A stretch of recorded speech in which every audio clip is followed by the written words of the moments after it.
So, over the past few days, you've been traveling through the Heart Valley.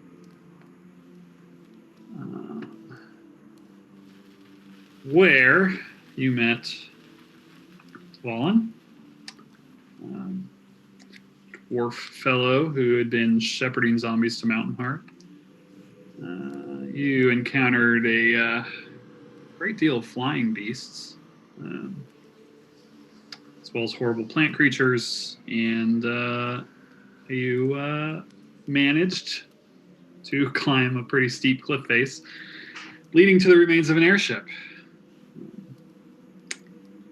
where you had a very long encounter with a group of spiders that phased into and out of existence, and saw a half elf, half spider creature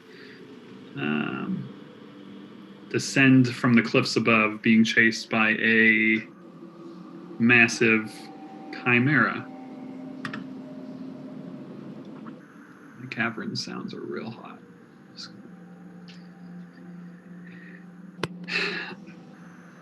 And eventually, after chasing that chimera off, getting away, you started making your way into the cave, where Saru was first to encounter the elven Spider-Man, who introduced himself as Emil. Emil or Emil? Emil with an E. Not appetizing. Thank you, Bartlett, for getting the joke. I mean, you could eat him. It's up to you.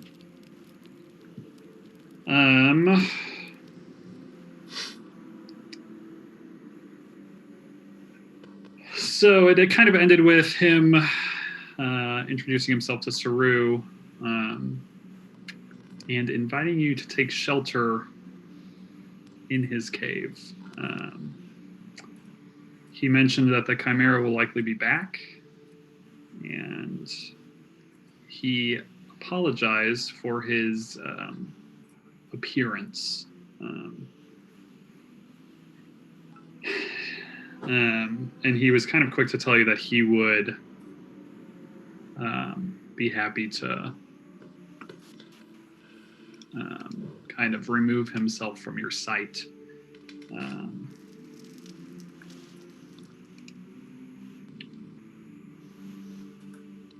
He also explained that he didn't blame you for what you had done in defending yourself from the spiders before his arrival. And that's kind of where we left off. So that's where we're going to jump right in.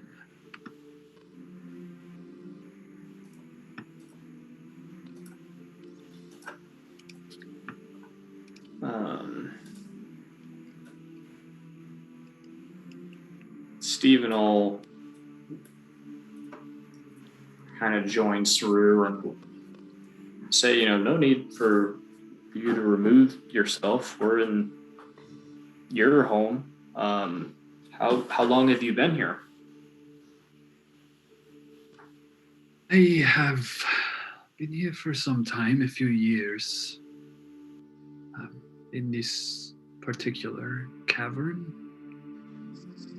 How many of you are there? And he's kind of like looking behind, seeing as more people are trickling in.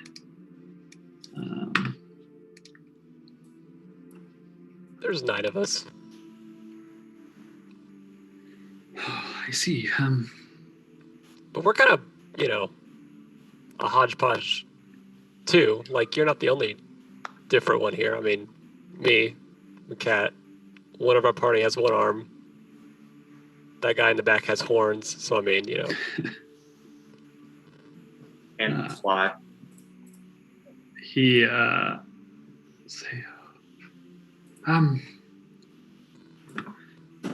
if you just come this way, there's a bit more area we can speak. And he'll start to lead you a bit deeper into the cave, where there is an area that's kind of a bit more open.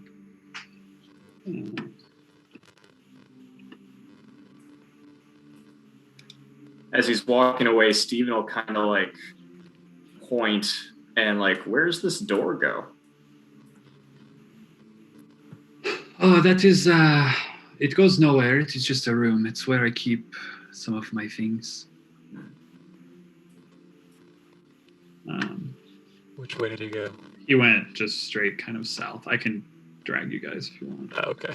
It's up to you. You don't have to walk. I just want to make sure that you want to go. But yeah, just kind of to the south.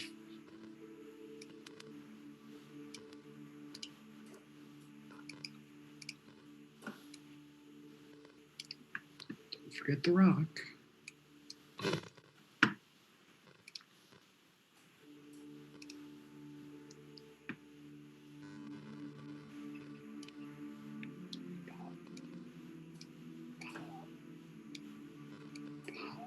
Oh, God.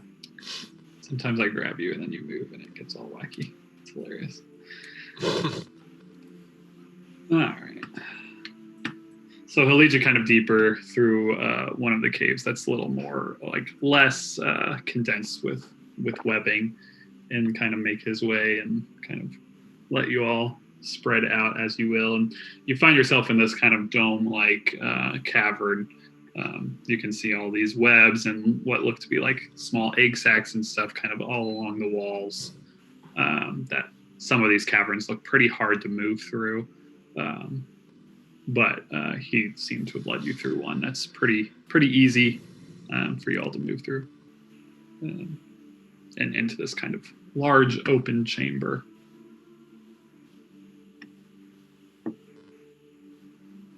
What, oh, go ahead. Oh, he just, welcome. Yes, I know this is probably not what you are used to, but please make yourselves at home. Feel free to spread out. There should be plenty of room here. And as I mentioned to your friend, the spiders will watch outside to let us know if the beast comes back, and if it does, they will also let us know when the coast is clear, for you to return and do whatever it is that you came here to do. What brought you here? Here specifically, or Would either? I don't know. yes, Seems like a remote place on the mountain. Yes, it is quite remote. I am not. I don't expect that I will be taken in very many circles due to my appearance. How I came here is a bit longer of a story, I guess. I am not of this plane. I am, and he'll kind of look, making eye contact with the elven members of your party, as he says, I am of the old lands, and kind of then looking to the rest of you, the Feywild, you may know it's called. But I've found myself more or less stuck here for the last few years. But as I said, it is a long story. This is quite a remote place. What brought you all? Well, we were hoping to investigate the ship that we had been told was up here. I see. Yes. hoping that it was in somewhat repairable condition, but would we at least make use of the power source? But it seems like neither. Yes, the ship has looked much in that way since I arrived. Um,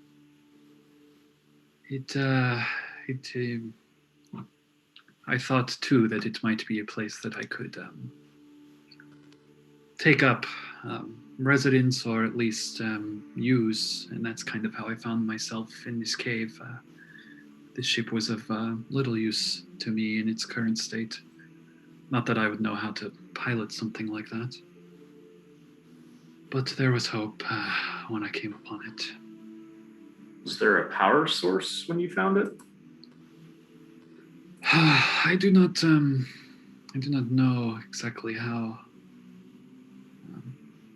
those ships work.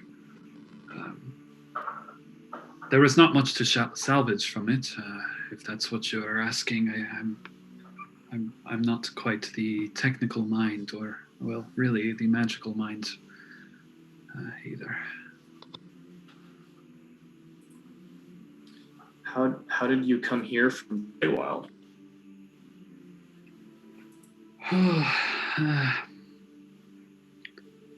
I was something of a ranger or a guide in the Old Lands. They are not the easiest of lands to navigate, for they are less like the lands you have here and more like a being, living, breathing. They can change as quickly as you or I change our emotions. But so I use my skills to navigate, to help ferry people from one place to another, to shepherd people through. The areas of the Feywild have become a bit more populated in the last few years with refugees, many of which from right here on your plane. And they needed people like me to lead them through the lands to the homes that they wished to reach. Many seeked Arendor, a city of old in the elven tradition.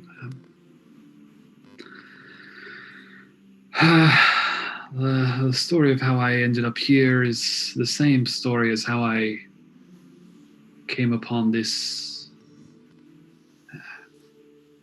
He looks down at his bottom half and kind of sighs.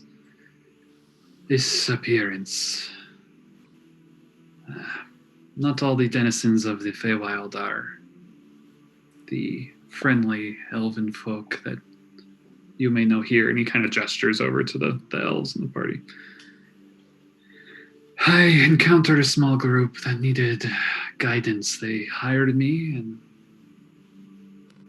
I navigated for them, trying to reach Arendor. It was a small group, and it only became smaller during our travels.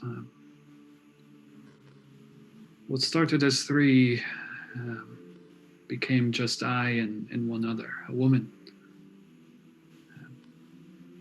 She was quite fresh. I could smell the plane of this one on her still.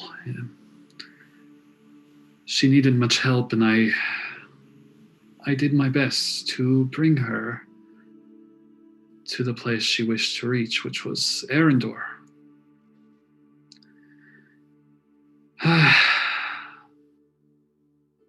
When we almost arrived at the city, we were maybe a day, 2 outside.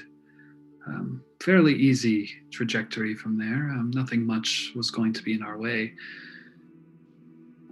When she she revealed her true nature. She was no fresh elven woman of the Vale, but an old one. An exile of the Feywild.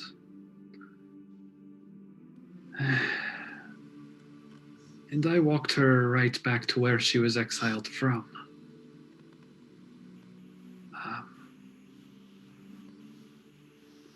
This woman was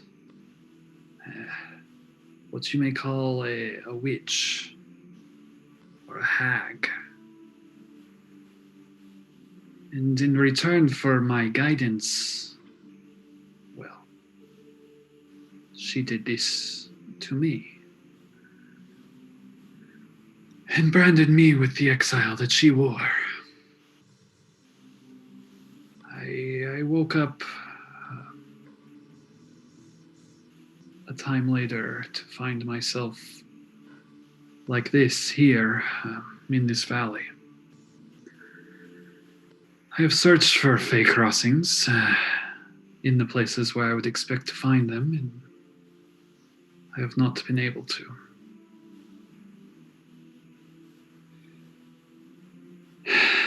So I have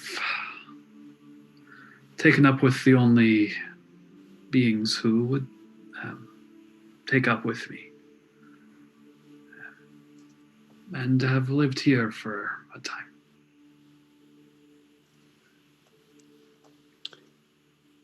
So it is true. You can travel from the Feywild straight to Arendor. Yes, it is a long travel, but it is possible. I've done it many times. But this mark on you, that this hag, did you get the hag's name? I do not know her name, no. Does she have an alias? She went strictly by EV.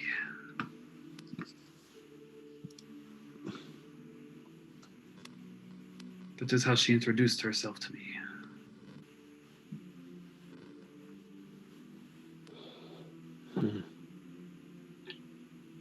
So you would need someone from the Feywild, do you think, to lead you back?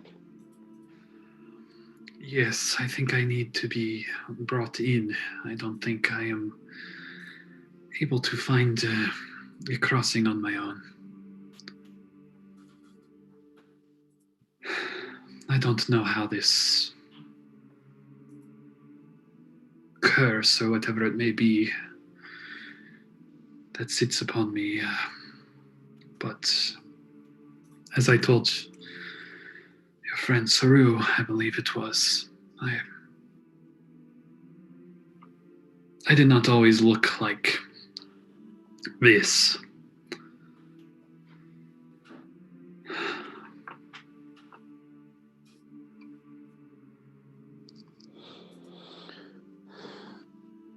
Anna will look over sort of at the smart magic people, Isabel and Stephen, and be like, have you ever seen of or heard of a curse like this? Or anything that can be done about it?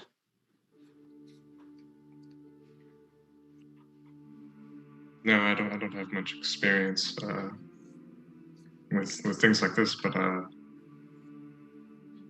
could try something.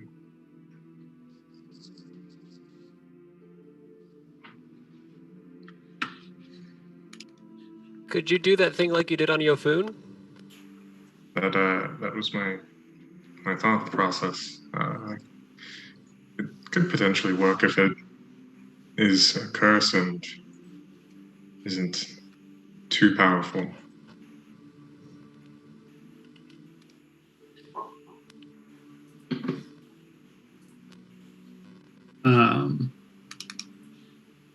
It's about that time that you hear this like kind of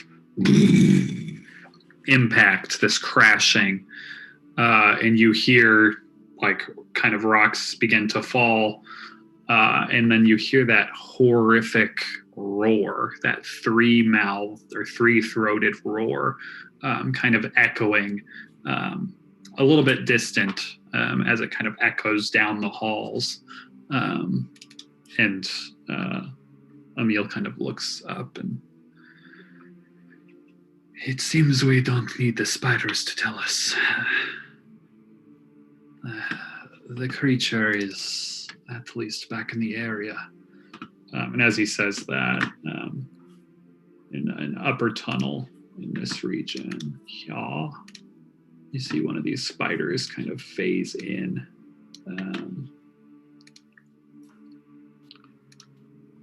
And kind of chitter and at him, and he kind of answers back in a series of like chittering clacks and clicks. And he relays that it is indeed upon the cliffs above us currently, sniffing around, probably looking for us. It's been quite aggressive as of late. It used to be quite happy keeping nearer to its home, but lately it has been making its way into the valley and causing a bit more trouble than I'm used to. It should head off at least once it realizes we are out of its reach. Yeah, it can't. It's pause or anything. Can't get through the tunnel or anything. No, it's far too large to find its way in here. All the entrances are not nearly large enough for something of that size. Was it always that big? It has always been on the larger side. It is maybe bigger than it once was, but it's hard to tell exactly. Would it be spider phases out in the background. Would it be beneficial to you if we helped you get rid of it? Well, it would be, of course, beneficial to my and the spider's survival. It is much easier to hunt beyond the confines of the cave systems with that thing not flying around, but I would not think to ask anyone, even of your number, to take on such a task. We Well, like I mean- XP. Looks into the camera. We like XP. Well, We got close made- enough. Yeah, we got close and we made it fly away once. I mean, there's no reason we couldn't potentially finish the job if we were all in a organized fashion. And if Sorry. you might, Keep going, Barl. I thought you were done. Sorry. and if maybe you would help, and maybe if you and your spiders could join the fray. I mean, I don't know. What do you guys think? I see, like, is it all of you? Sorry. One more meta thing. We were just talking at the jump of how we've gone over combats we've screwed up. I definitely thought of two things that 100% would have ended it last time that Steven could have done. So I was definitely kicking myself for that. Damn. So Steven's in. Boo, wizard. Yeah, I know. Good luck. I know. I was super pissed the moment I was looking at the character sheet, like, oh, there were so many things, like not so many, but one or two things would have tipped the scales. It's always how it goes. Yeah. Damn it. You probably did like 40% of the damage to that thing, so That's I right. think Steven gets off the hook. Steven will ask, like, has it always been around here, or is it new to the mountain and the valley? It, as far as as long as I have been here, the last few years, it has been around, but it has not, as I said, been as aggressive as it has been. Not flying, getting into more things than it had in the past. I'm not sure what's driving it to come further into the valley, but it had I do know whereabouts it lairs, for when it is there. So if this is something you truly wish to do, I could show you the way, but as I said, it's a task. It already has the mark of abyssal corruption on it. Not going to get any better. I think if you could lead us there, and we could get the jump on it, we could put it down. How far away is this there? It is only a few miles. It might be a bit longer for. It's easier for me to traverse some of the terrain of this valley. Yeah, that's what I was kind of worried about. We're not the most alpine equipped company. Yeah, small speed don't- bumps we don't- seem to it. We Inhibit don't some of have us. an Alex Honnold or Tommy, whatever his last name is, in our group.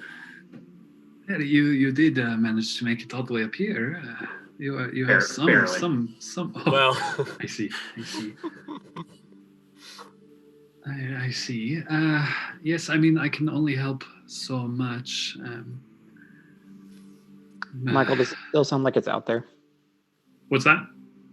Does it still sound like it's like out You out there? can hear every so often some noises of like rock fall or something, so it does sound like it's somewhere kind of on the cliffs above you, but it seems less and less like it's right outside or anything like that. But Okay. you get the sense that it's somewhere out there right now still. And he did say like he'll the spiders should tell him when it's gone.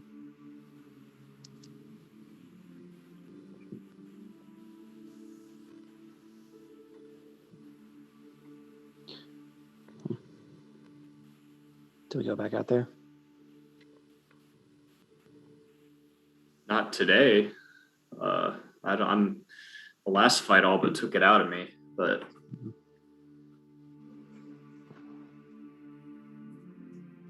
one spell slot above first level available. Solid. That's all you need, right? Yeah.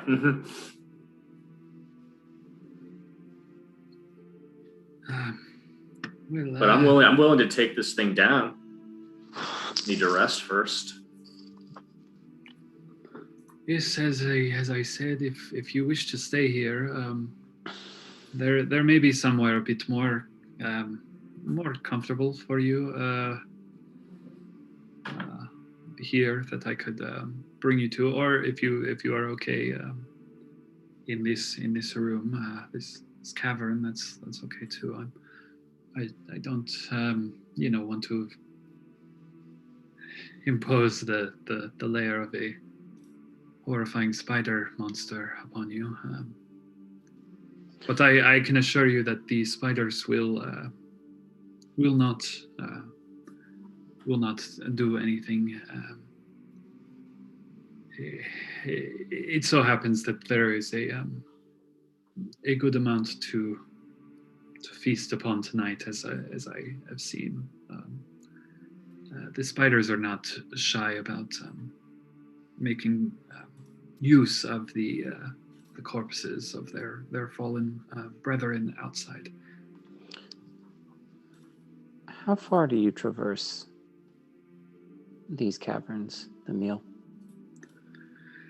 I've been quite deep in these caverns. Many are interconnected throughout the mountain. Have you been to the city? I have seen it from above. Yes, the one nearby to the north, kind of at the heart of the valley. I have seen it. It is very strange. You've Strange in seen what it. way? Sorry, Connor. No, that's a good question. The amount of the amount of walking corpses that wander there is unsettling, even for someone from the Feywild. I've seen strange things in the Feywild, but that was unexpected.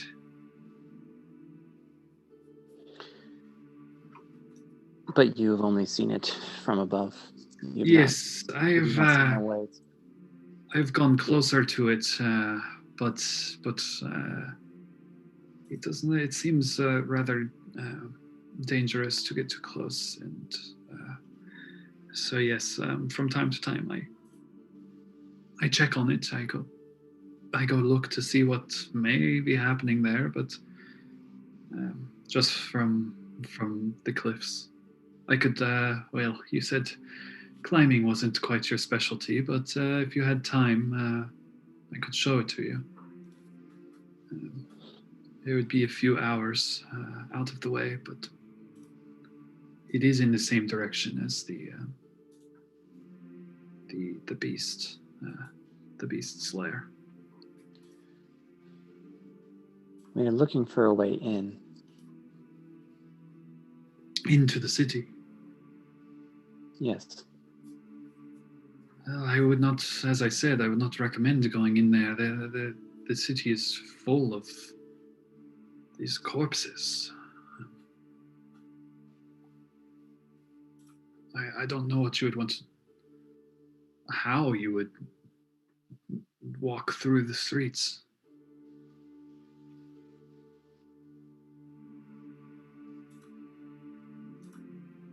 You get the sense that he doesn't necessarily know that there's an undercity. That makes sense since he's not from here. Yeah. So you're saying you want to be in the city? He's like, there's a bunch of dead people. That's what he's got going on in his mind. I love the arm gestures you did with that. Yeah.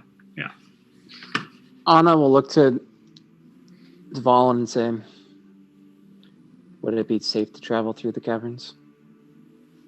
Safer than out there with a guide? I think so. Unless there's plants that want to eat you. No, there is not many plants in these caverns. And there probably is a way to traverse through instead of over. It might take some time and being careful, but it is possible. I can have send a spider out to scout. You said you needed some rest. I could send a spider out to scout ahead. Maybe leave a trail for us to follow. They are quite good at finding their way through these caverns.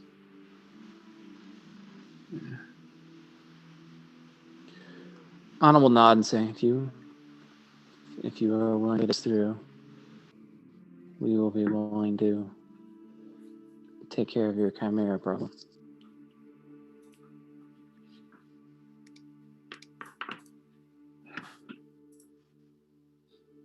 So did you make that door?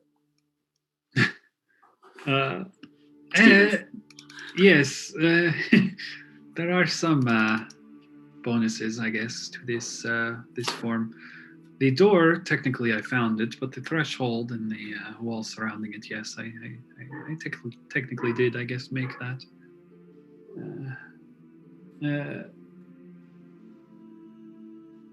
You all are serious about this, trying to take that beast on. It sounds like it's harassing you all the time.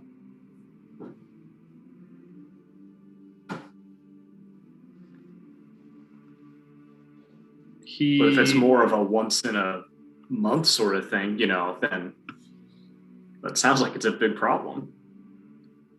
But as And Anna events- said, if it's corrupted, it's not going to stop, and it's Yeah, only that too. going to get angrier. You keep saying this corruption. What do you mean by this? It's Do you like a notice the virus? I don't know. Anna's better at this. Do you notice the black tendrils down its legs? You see him like start thinking. Yes, I guess now that you mention it. Our plane is sick with corruption from the plane of the abyss. It's manifesting itself in creatures like that one. That is probably why you had an influx of, that is certainly why you had an influx of refugees. I assume mostly Elven, trying to flee to Arendor. Yes, there have been many, almost entirely Elven, fleeing the war, and yes, I would not be surprised if it was this corruption. And you see him like kind of like turning things over in his head. Anywho, that chimera is only going to get worse. We've seen some fully corrupted monsters. It's bad.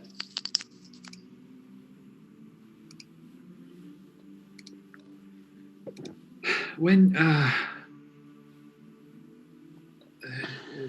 do you need only a few hours, or do you want to wait until the next morning to do this? Probably the next morning. To strike out. One of the phase spiders kind of returns, and he talks to it for a minute, and then it seems the coast is clear outside. We can probably head back out for fresh air for the remainder of the evening. I know you mentioned wanting to look over the airship. As I said, there's not much left, and I can't say I would recommend camping out there if the beast does decide to return. I would not be surprised. I mean, we slept in worse places before than this, and besides, I mean, there's a bunch of these cushy pillows around as he's squishing like the egg sacs. Xerxes Yeah. looks at him kind of incredulously and kicks a bone. Just clatters across the floor. As I said, I do have maybe a bit more comfortable lodging that you can take up tonight to sleep. Colt, would you like to go look at the airship? Hopefully. Yeah, you see, like this whole time, Colt is like taking this all in. Like when the phase spider appears like 15 feet behind him, he's like it's not great. He's like, yeah, some fresh air. That would probably be nice. Yeah, let's we should look over the airship. Yeah. Mm-hmm. Looks at the bones Xerxes kicked across the ground. Like it's like.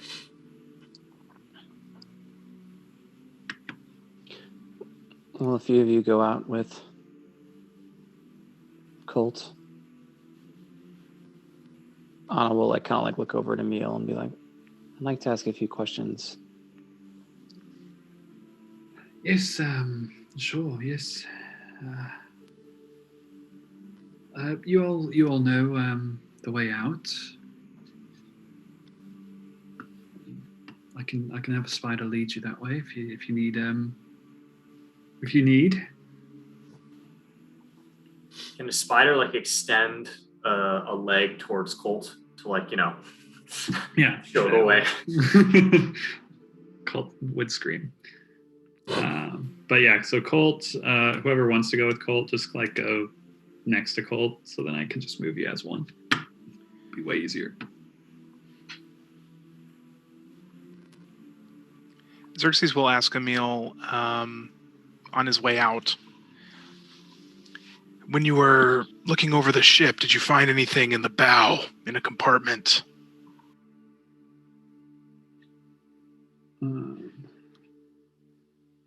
He pauses kind of for a second.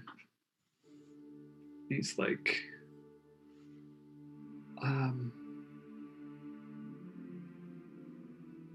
that you say that, yes, I think I did.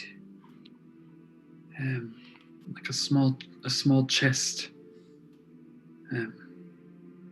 I will, once we get done talking, I'll go retrieve it. I'll dig it out. If that's something that you're looking for. Is it close by? Yes. It's I near. think they would like to see it. If you have a minute. Yeah, so he'll actually then kind of lead you all this direction. This way through the cavern for anyone that wants to see. And he'll bring up that this is the kind of place anyway that he was going to say that you guys could stay. There's a small room here. I imagine Cole would be following. Yeah, he is. Okay. Yeah. Carefully. So there, I just revealed it. It was behind a door. There's a small room that has a good amount of like boxes and stuff inside. And he'll actually go in and like light that little candle or something. I don't think there's actually a light in there, but there is already. And like show you this room. Says I know it's not very large, but it is somewhere that you could all stay comfortably enough. Maybe rearrange some of the boxes, but it's a bit more probably more like you're used to rather than a cave full of webbing and egg sacs. But in that rear corner, and he kind of points this way with one of his spidery legs, there is a small chest. It is golden. It was salvaged from the wreckage. Among a few other things, there's some grains and things about the room, but this is what was of interest. I haven't been able to open it, but I have decided to keep it in case. Seems now as good a time as any. If you can figure out what it does, or how to get into it, your guess is as good as mine, probably better. I think that my halfling friend is a little uneasy in the cave. Do you mind if we try this on the wreckage of the ship? Yes, take it with you. And myself and what was your name? Xerxes. Xerxes. Yes, we'll be waiting in here for you all to return, Xerxes. And so he'll kind of lead you guys out again, back to where he was. And those of you that want to head out with Colt, I think it was Steven, Xerxes, Anna's going to stay. Sarah will do whatever. She'll probably just stay here. Clavius and Isabel, what do you guys want to do? I'll go. Isabel will go as well. Beautiful. And then Saru? I was gonna stay. Now I want to go. Will you stay or will you go? I mean, Anna's gonna ask like boring Feywild old. I had a couple other random questions. That's okay. I'd go outside. I'm going to move the outside peeps outside. Bada bing. Sorry, I think that probably pulled counter 2. Now that I think about it. I show the rock that room real quick because I didn't. And now the rock's going to, I guess, chill outside. With the rest of you. So as you guys get let out by the spider, and it kind of like just kind of walks and perches itself on the cave, just kind of looking at you all from time to time. But you guys are free to move about the cabin up there. Anna, what do you have any questions that you wanted answered from Emil? Can you guys see his name? I don't know. Shows. Yep. Beautiful.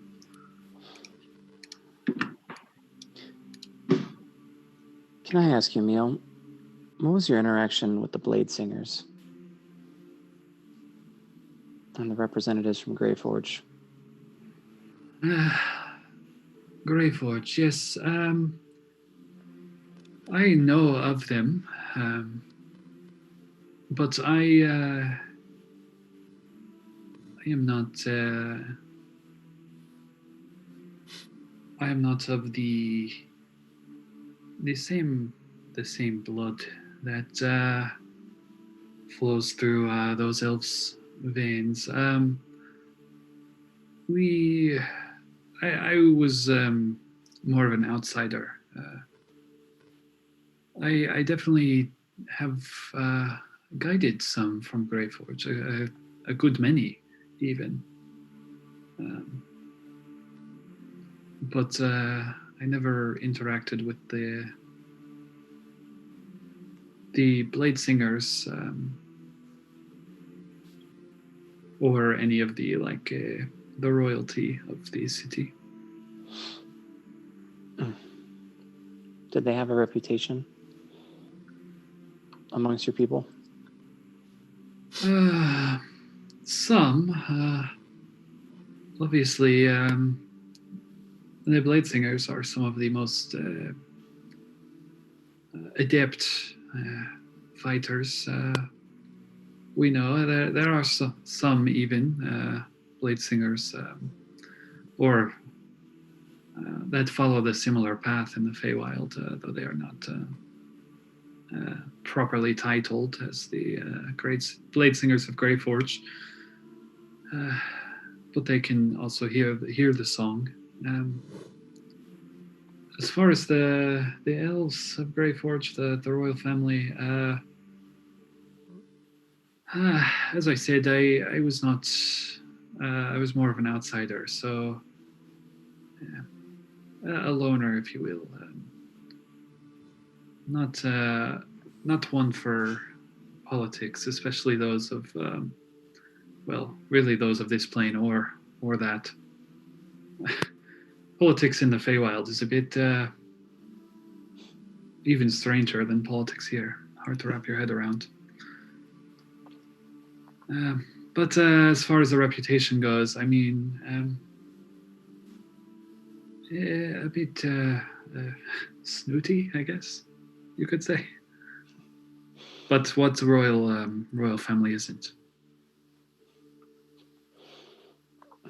Anna will probably look a little sheepish and then nod. What is Arendor like? It is a strange and beautiful place. It is a mix between the old lands and the new. Sometimes you feel as if you are, well, for me, at home in the Feywild. Right around the city. The borders are so thin there.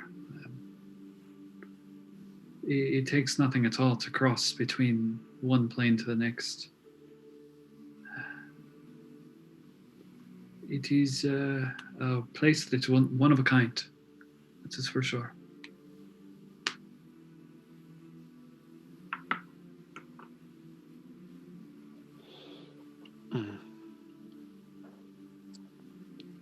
Do you want to go back? There's a way, if we could find some way to remove the curse. Yes. If there is a way to even just return to the Feywild, I would take it. It is really the only reason that I am still persevering here, if you understand my meaning. This is not a life I wish to live, but if I have an opportunity to get back there, yes, I would take it.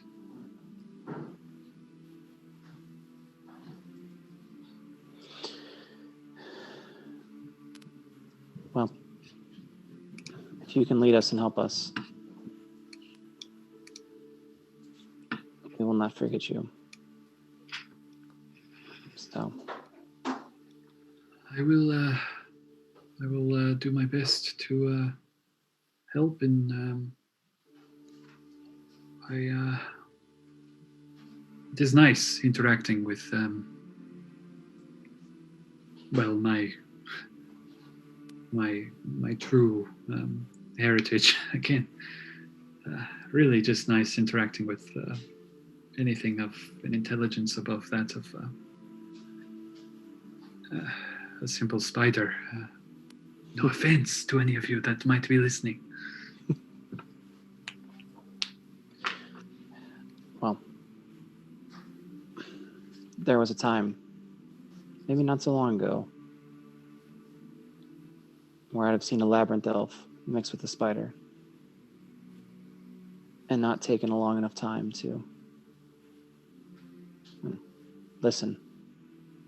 Would have jumped to conclusions that I thought I knew. But I'm thankful it is not that time now. I am thankful as well, and I do hope there are more like you if this is going to be my my state for the time to come, at least. Well, I don't know if I'd get your hopes up, to be honest. She'll smile. Like I said, about a month ago, we would have been fighting, almost certainly. But hang in there, Emil. A wise man told me once that suffering is a gift. In it is hidden mercy. You'll be able to see your way through this. That's kind of all Anna's going to say, and she'll probably scoot off to the room. Yeah, you see him like nod and kind of ponder over that. And then we'll jump outside where you guys, like, kind of as you get out there, you'll note that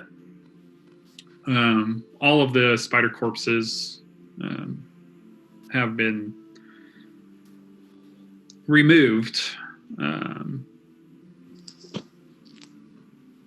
As Emil has said, it seems there will be a feast tonight, one way or the other, even if it is delicious spider meat. But they will not go to waste, those large spiders that were murdered in cold blood. But yeah, you guys return out there. There are some new kind of markings and maybe a few new splinters of smashed wood and things from the massive chimera that beset you and seemed to come back a second time. There are a few more boulders on the ground. But yeah, as you guys walk out, Xerxes or whoever is carrying the box, it's a small box, maybe like the size of a little bigger than like a basketball square box. And it's just kind of like golden and has a lot of like filigree, and like there's like actually like markings that look like gears inset upon it. It's very fancy looking, and it doesn't look like the gears or any of like the filigree or anything is like moves. It just looks decorative, but it's like incredibly fancy.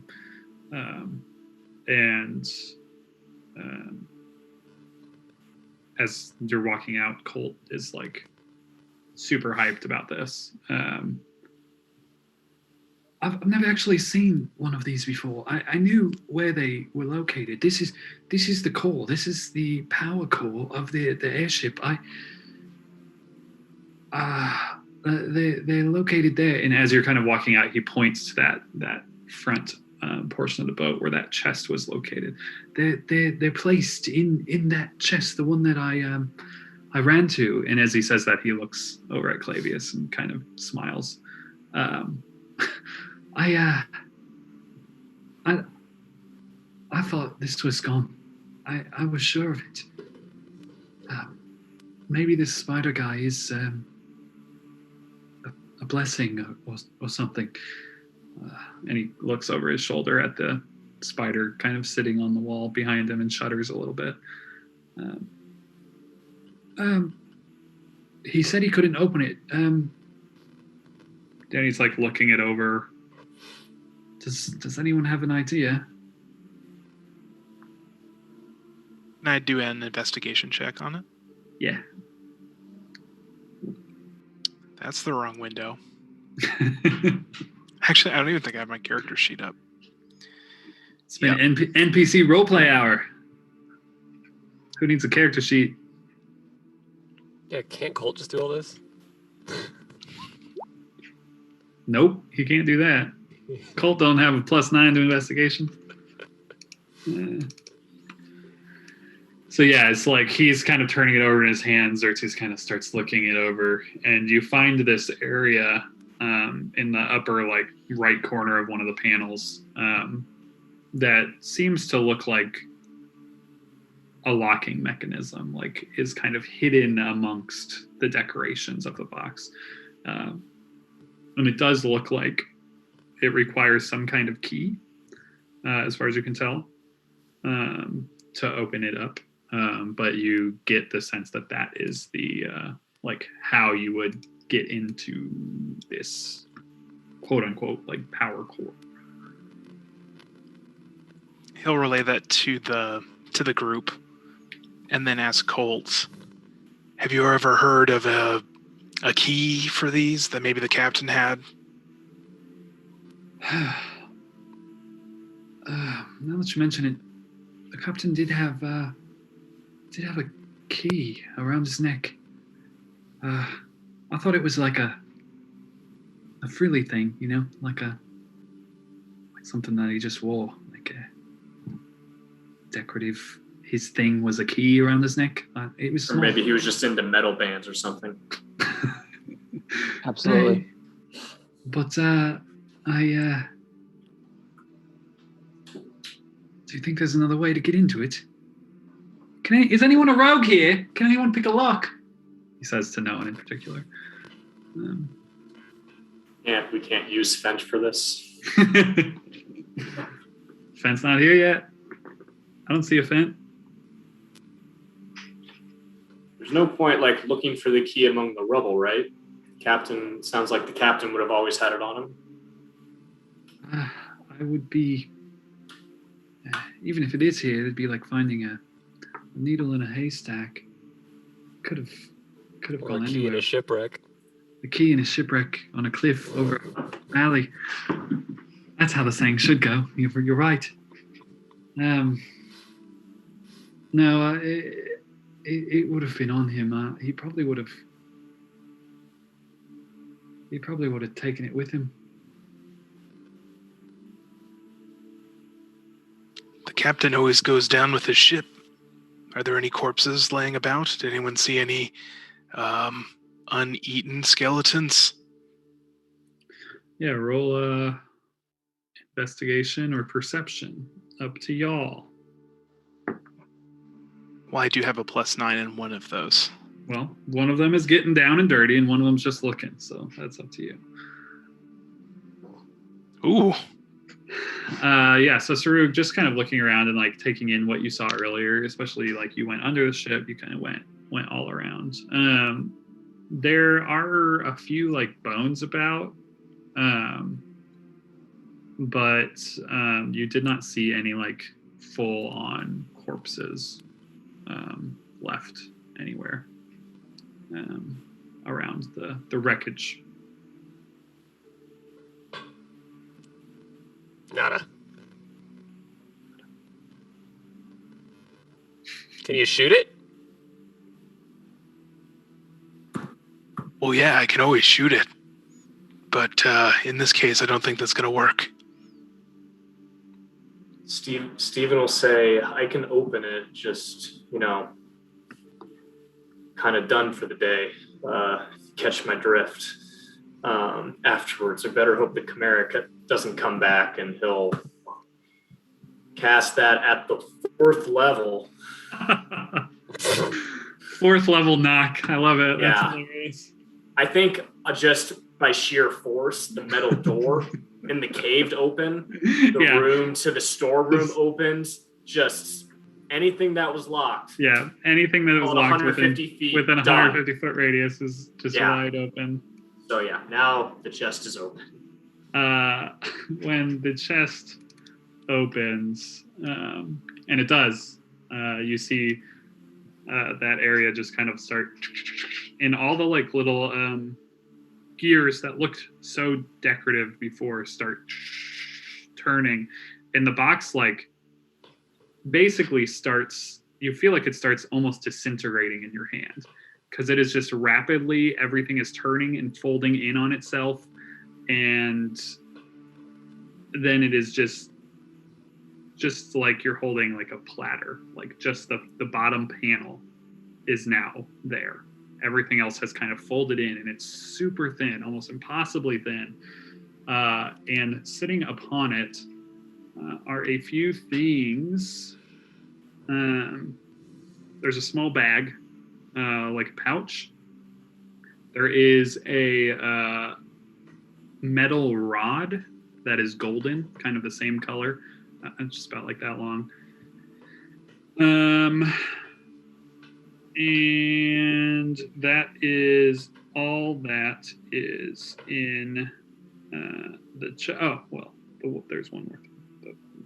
The important thing that's in the chest. There is a small sphere, like about the size of your head. Gold has very similar markings as the chest did. There's these little gears. There's these really nice like inlays of filigree, and then there's like these bands of silver kind of around it, a little bit raised. Yeah, Steven immediately sees it and shudders, thinking of the sphere that teleported you all. But it does not. There are things that like definitely would remind you of that, but there's something about it that looks more steampunky, almost like the gold and the silver, and like these like gears and stuff.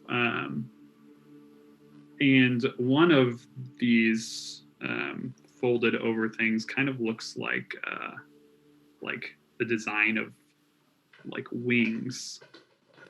And a few seconds after the box is opened, that ball kind of slowly shifts a little bit and then spins, and then these two wings, much like a golden snitch from the Harry Potter universe, fling off and start like, and then one of them just seems to really fuck up and start, and it's like this thing is just like going around in circles on the platform, horribly. It looks like a very wounded duck.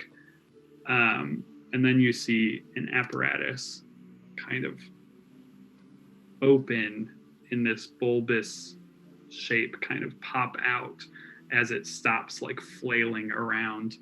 And whoever is holding it, I don't know, but just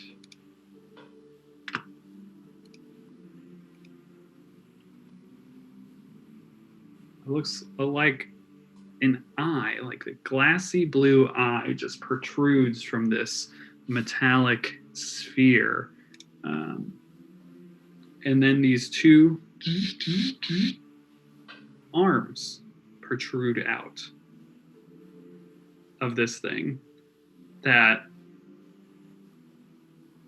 falls kind of to the floor as it is like sputtering a bit, seemingly having trouble flying, and it is now standing upon its two arms. Here's a picture of the thing in the chat, so you can see the hole.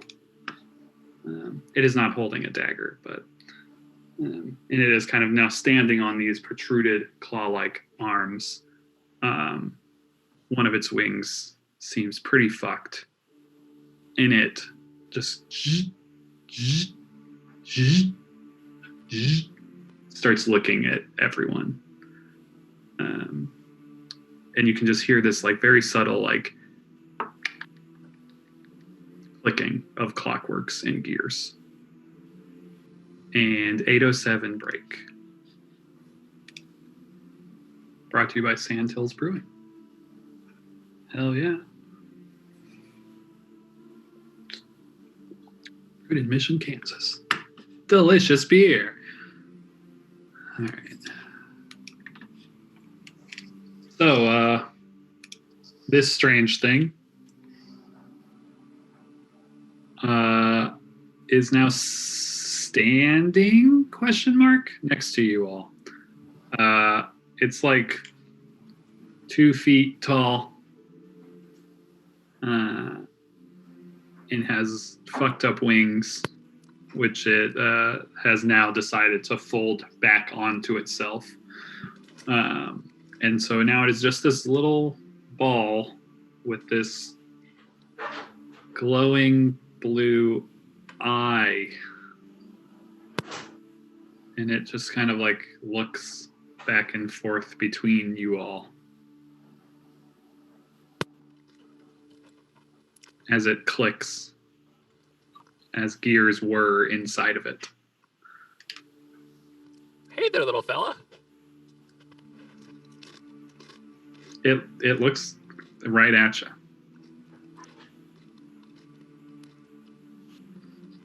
Cool. Any idea? That is not what I expected to find. Is it alive? Kind of looks like it.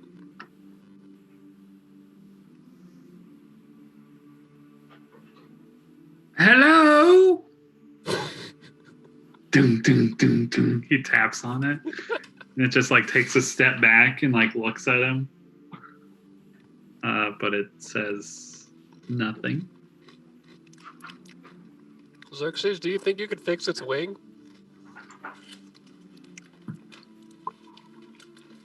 I certainly can attempt to. Hello there. Would you mind showing me your wing there?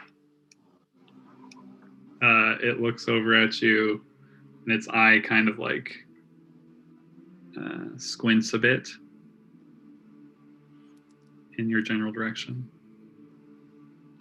I pull out my tinker tools and kind of give him like a pointing at my back, holding the tools, When it sees you pull the tools out, it like, if a metallic ball with an eye could look excited, it does.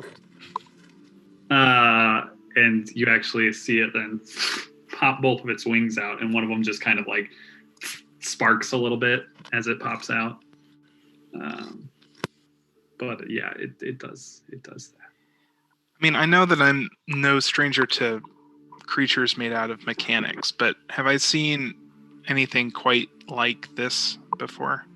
Roll a. I know. I didn't know either. Roll an just intelligence check, if you will. Sorry. Wait, was that the right thing? That was a save. There you go. That is a check. There we go. Beautiful. basically the same roll on both. 8 and 9. Yeah, there are some things that are familiar about this, as it's actually very similar to your bird in a way, right?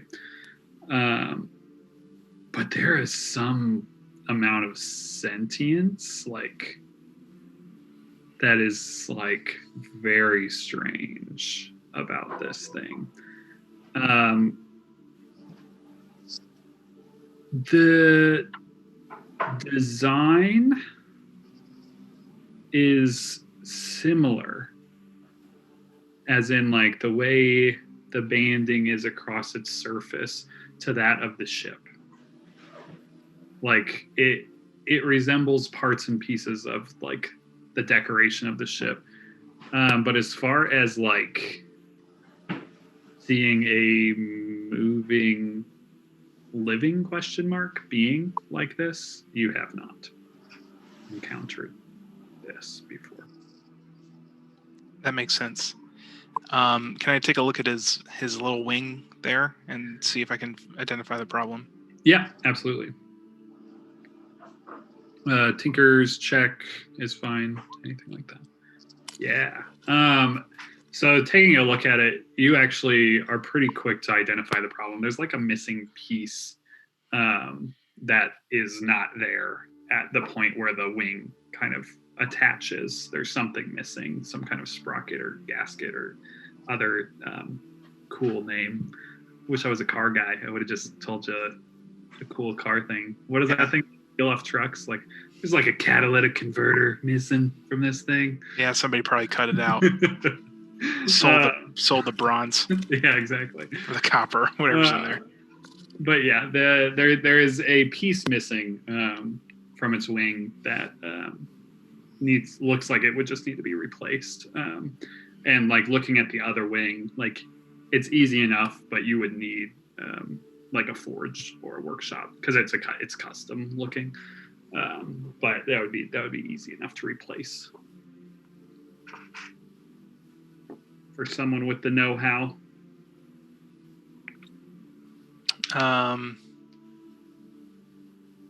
Unsure of its level of intelligence, he'll still kind of look at it and say, "It looks like you're missing a piece there, my man. It's going to take us some time to make it. Would you mind going back into your smaller form?" And he'll look to see if there's like an obvious way of, like a button. He's looking for like a button. Yeah. Make a perception check. What's up, I would Saru? jump in and be like, wait, no, not yet. Xerxes, you don't see any button per se, and you're pretty sure you're looking it over pretty good. There is something you do notice with that. On one of its arm leg things, it's using it as a leg right now, but it's probably an arm when it can fly. There is a series of letters and numbers that catch your eye, and they look like much of this thing looks like very intentionally decorated with these like gear motifs and this filigree that matched the box. Like it's like super delicate and beautiful, intricate work. And then there are these like stamped on like numbers and letters that are a little like misshaped and like wobbly. They are not anywhere near as perfect that you catch kind of like in one of the areas of its arm that's kind of maybe a little harder to see from certain angles.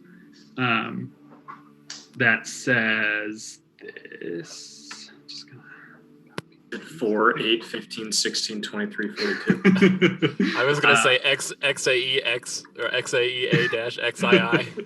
If you're wondering, I am. Elon. we are rewatching Lost right now, so because what else do you do? It says this.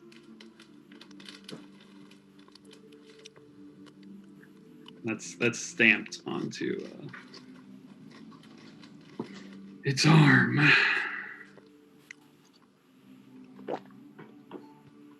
So you see that, Xerxes.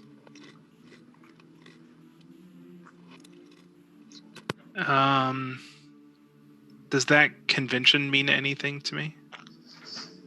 No, No. it does not.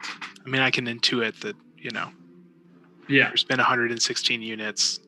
It's got something to do with flights, but nothing in particular. I see. none of that. No, that doesn't mean anything particularly to you. What about the other items there? The golden rod and the unopened bag. Can I take a look at those? Yeah, so in the bag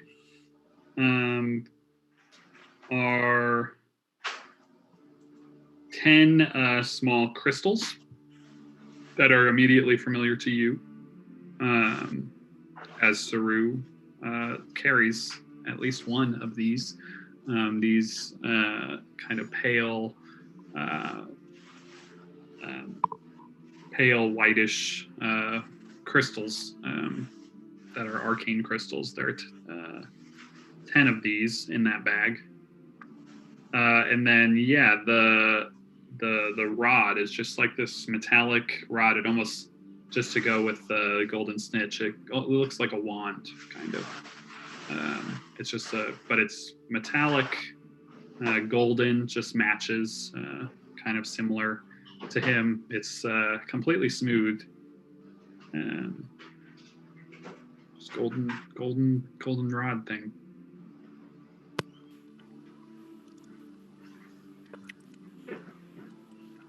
Can I look at the orb and ask it if it could understand us? It Blink once direct for eye yes, blink contact. 2 for no. And it does blinks once at your general direction. Can you speak? Just Or could stares. you speak at one time? Just stares at you, and you hear all these like whirring, like ears on the inside. Did you used to fly that ship? It like turns its body and looks back in the direction of the ship, and then turns back and looks at you. Just stares at you.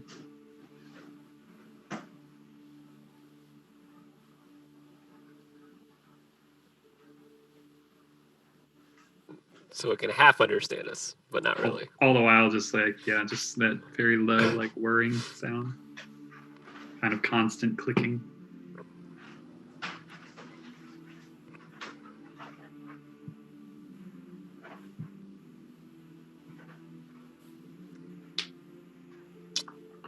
Well,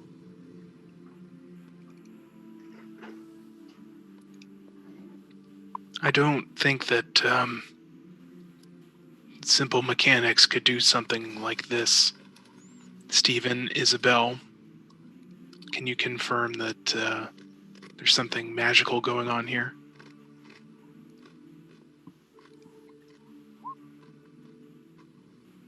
In 10 minutes, I can.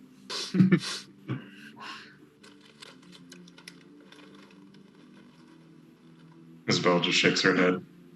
It's not flesh, I don't know anything about it.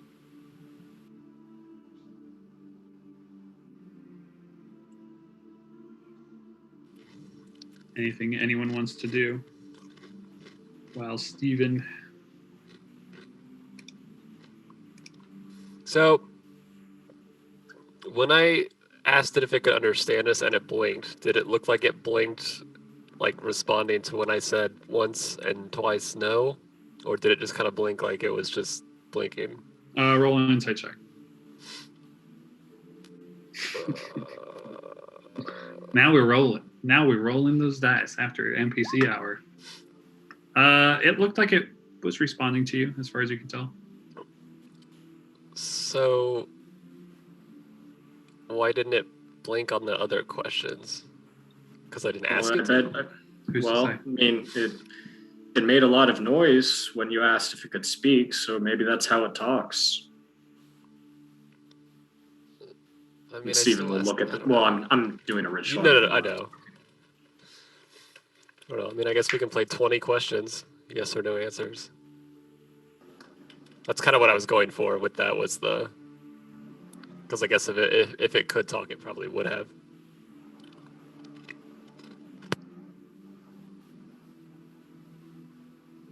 It yeah, the way it's just If kind you of were trying to standing and talk, we looking can't around. hear you. It seems like it's able to understand kind of certain directives that maybe you're telling it or asking it, but it's maybe not able to understand anything too complex.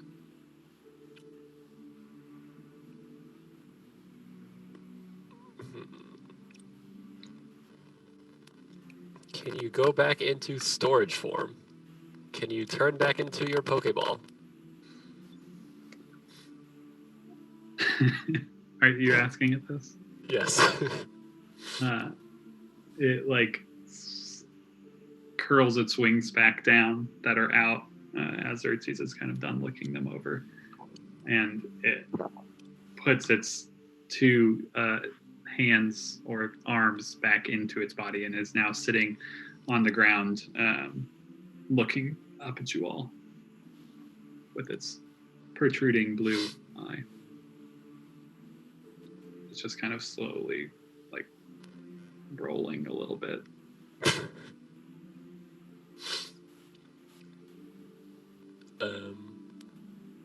Well, there goes Xerxes. It's back in its ball form.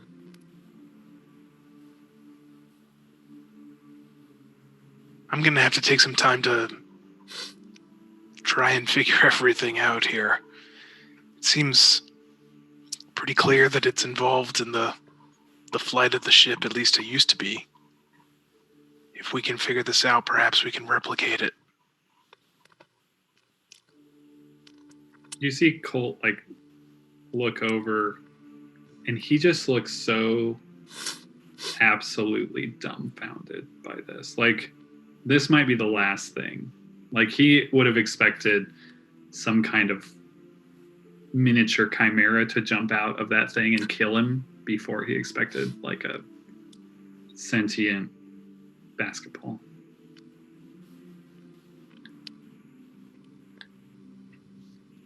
And he just is very confused. And Has it Stephen completed his ritual? Sorry. Yeah, so Stephen, after completing your ritual, there is something magical going on here, for sure. There is magic kind of pulsing through this small creature, if that's what you would call it, a construct, if you will. It is powered by arcane magic. Magic is giving this thing life. What about the other stuff? What else does it tell you? The wand thingy? Oh yeah, the wand is giving. Sorry. The crystals give a slight magical aura, just kind of the same as the others. As Saru's crystal has. School of the Wand. The wand. I think it's transmutation. Yeah, the wand is giving off transmutation magic.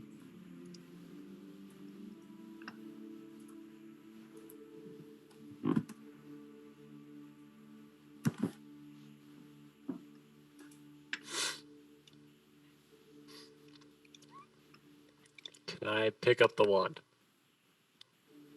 Yep. Can I point it at the orb? Ooh, Yes. what are you doing there? Does anything happen? No. No. You disintegrate. You cast disintegrate. And it dies. No, nothing happens. I'll put it down.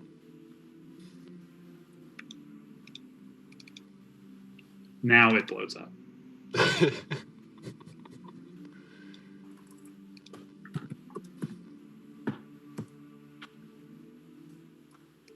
Well, I guess we can put it back in the box. Or in your pocket.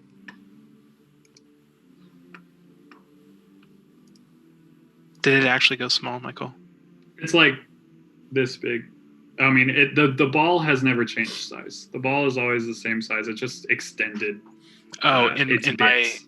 my head, it was the size of a snitch, and it grew bigger. Oh no, sorry. I said because I said snitch. That's what happens. I thought that too until he said it was 2 feet tall, and I was like, oh no, it's big. No, it's like so. The box was the size of the basketball. It almost fits in the box. It's like the size of, I think I said, your head. So like a volleyball or something. It just protrudes a little eye, and it protrudes the wings and the hand as like her arms/legs. So yeah, it doesn't get much smaller, other than it doesn't have limbs anymore as it's sitting there on the floor. Still, its eye is still very out, just looking around. Was it closed before we opened the box? Yeah.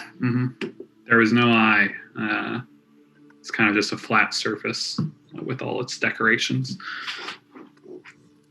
And do you think that we can close the box without the key? Or even recreate the... It opened pretty uniquely. It did. It did open very uniquely. You could look it over and see if you could figure it out, how to get it to close. Then is it going to require a 4th level martial spell to open it back up? Who's to say? It's normally only a 2nd level spell. I think the 4th level was just... That was 4th level Marshall's because he's best. got nothing left. Yeah. You guys think we should take it up to the front of the ship and maybe it could, I don't know, pretend to do something? It was already at the front of the ship when it crashed, so I don't know if that might have anything to do with it. It's worth a shot, I guess.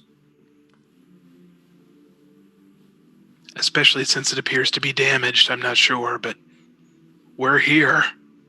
We're not going anywhere. And he'll hand Saru the equipment. We will walk to the front of the ship. All right, so sir, have you picked up the small orb? I have picked up said orb. Great. Said Xerxes head-sized volleyball basketball. As you start walking in that general direction, it starts clicking and whirring much louder. And its eye is like blinking a lot as you start walking that direction.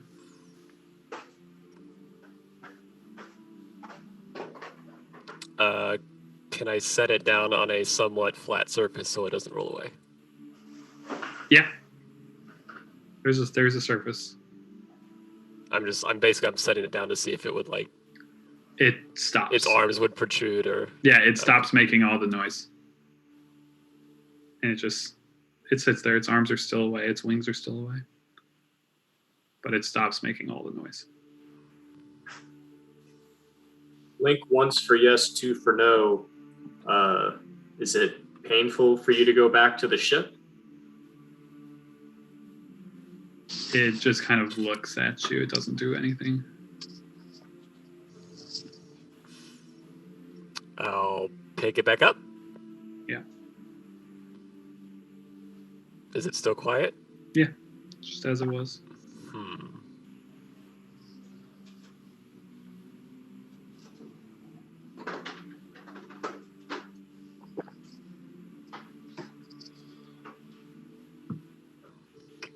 Xerxes would just chime in after that exchange and say, "Go on, you're not going to hurt it.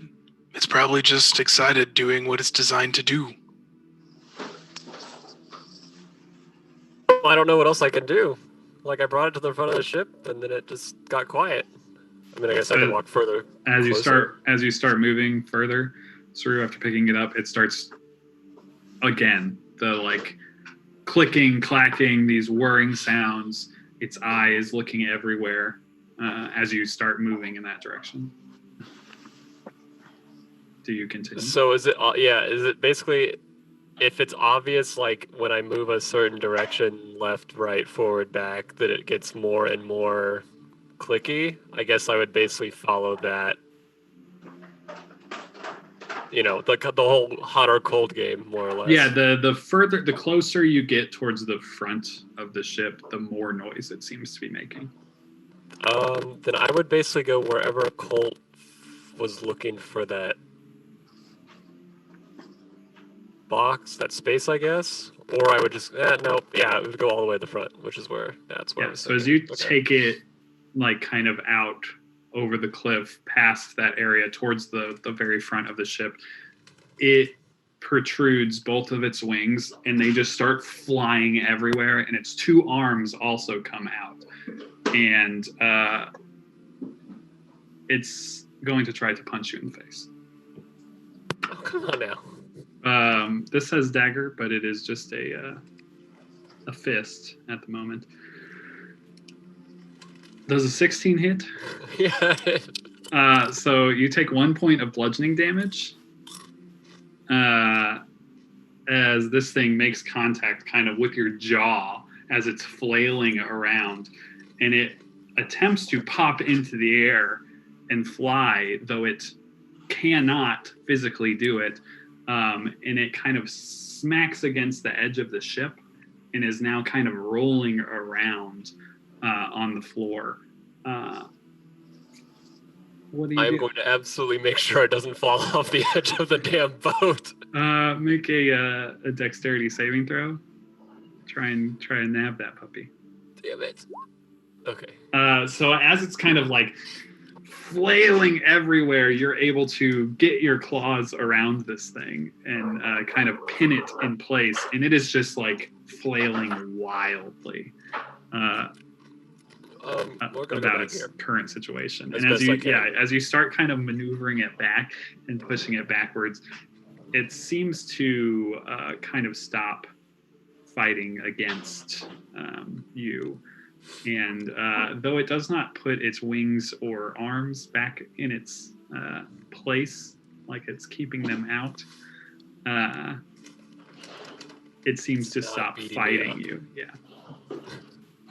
And you all see this from a ways off. This thing just like, it's like a wet cat. It doesn't seem very happy. Saru gets punched in the jaw. Yeah. Yeah. So I guess we go to scales? Well, I Maybe think he's got an answer. I think we know what the box was for.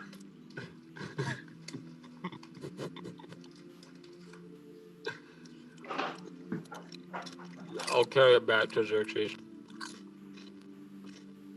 As you get closer to the group, it puts its wings and its arms back inside, keeping its eye very out. Can I do a check to just figure out the box and see Yeah, absolutely. see if we can figure that situation out? What do you want? Tinker check is good. Looking at I always like the tinker check. the panel that you have in front of you now. Yeah, looking at it, you can see that area that looks like where the lock mechanism is has kind of found itself on the bottom panel somehow. And it is literally just this like square, this flat square, like an inch thick, that it's kind of like formed itself into. And you get the sense that if you were to remove the key, for instance, it would lock back up or close back up. But But there since is- we don't there have a is no key, key. Yeah. could I, having seen it open and close, would I be able to fabricate one?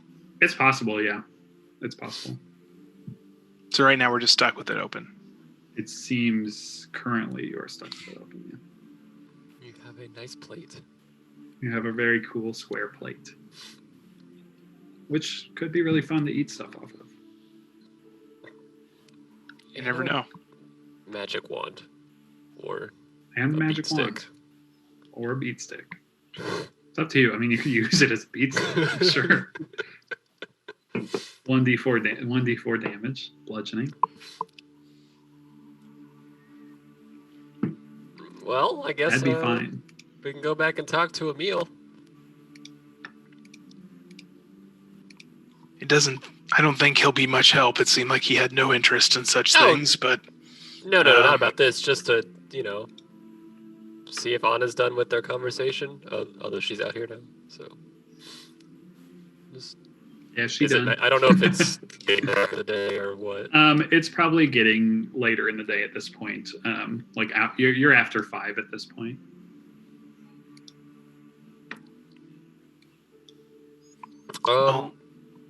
Xerxes, can I give you this just for a second? I would give him the orb. And then what I would want to do is I would want to go back to the front of the ship and see if there's any sort of like orb-shaped indention, like it would maybe sit in or something. Or if maybe I was up there enough to where I could do a check and remember if there was. Yeah, you can go back up there and do an investigation check. Damn it. Yeah, so looking around, you don't see any orb-shaped indention. You just kind of see inside that chest, there are like these two metallic looking like tubes that kind of protrude from the sides, but that's all that is inside the chest.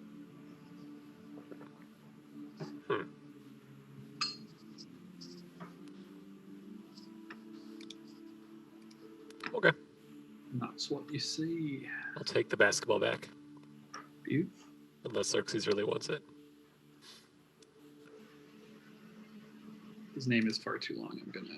I mean, he was planning on kind of just studying it and Oh, you can have it. That's fine. trying to figure it out. Like he was going to keep safekeeping of it and trying to make figure out the crystals and the wand and how it's working. Like he's going to be spending his evening doing this instead of reading his book like he should. He's got new toys. Don't you have a time limit? There is a time limit on that book.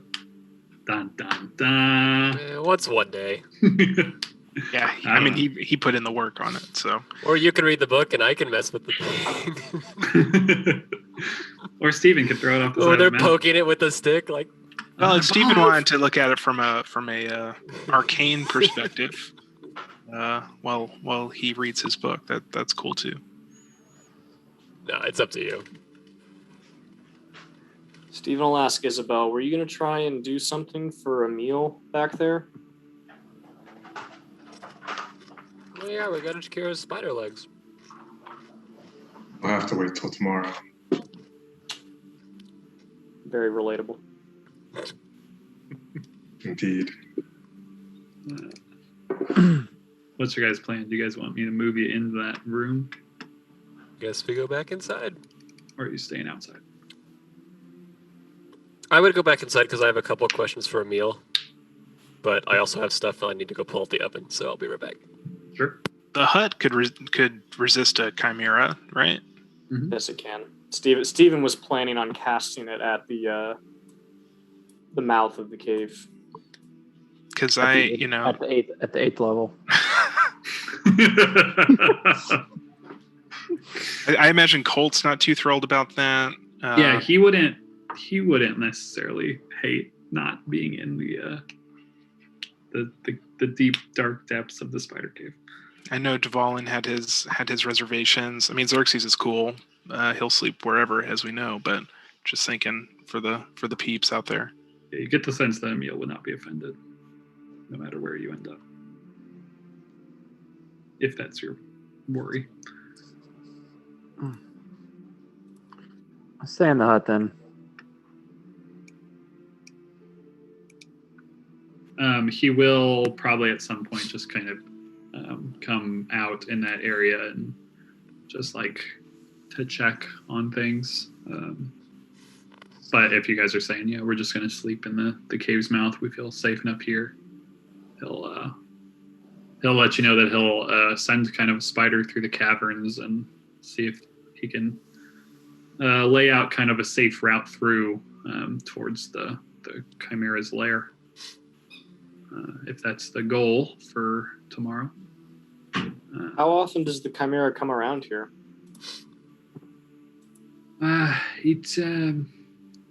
around here, it has no specific specific times, but of late it's been much more often than it has been in the past. It's been anywhere from a few times a week to just once a week. It's random, seemingly. I don't know if it's just spreading out its where it hunts, or if it is. I don't know. I have seen it kill things and not eat them, however, seeming just to do it for fun, if that is something it can do. But Maybe he'll mutter under his breath, seen that before. That's the only one in the group, apparently, that doesn't love and trust Yofun.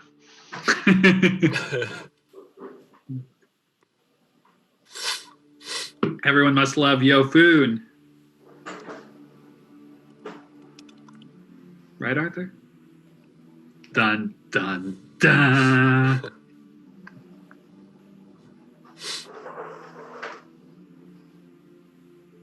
Oh, wait, only one person knows what I'm talking about. Wink. Yeah. So what's the plan? Have you been tracking how many days you've been here by chance? Days specifically? No, I have not. I have been here for over 2 years, maybe more.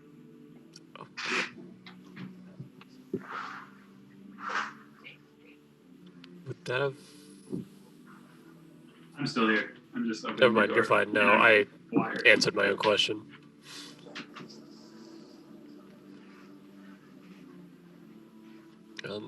Do your caves leave anywhere else that might be worth exploring? Any other weird places, weird monuments, shrines, any weird walls with designs on them or anything? Weird. No, not particularly strange or out of place. Mostly just caverns.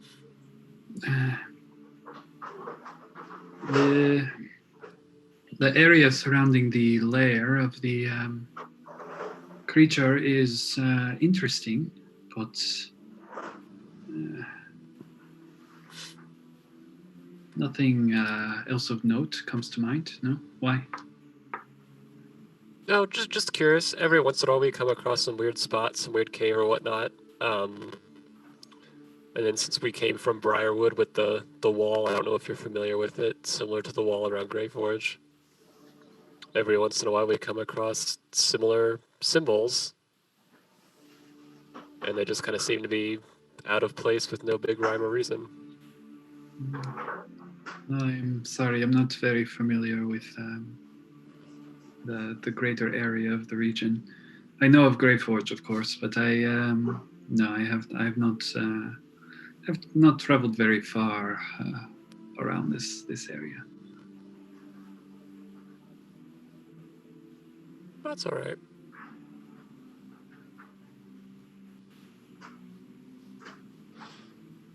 Is there anything I can do for you, or anything you need from me? I will just be near the area of which we spoke earlier. If you need to find me in the night, I can leave a sentry outside if you wish. If you'd rather I not, that is also fine. No, we can see through the hut that I'm going to make here, so that's very kind, but we should be good to go. No problem. We will retreat inside, and we will talk in the morning, and we'll start heading back in.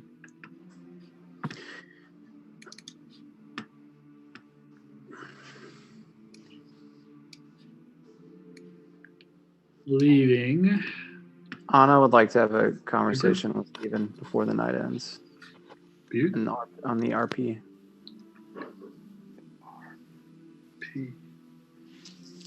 Nailed it. So she'll go up to Steven, presumably after the husband caster winding down. She'll be like,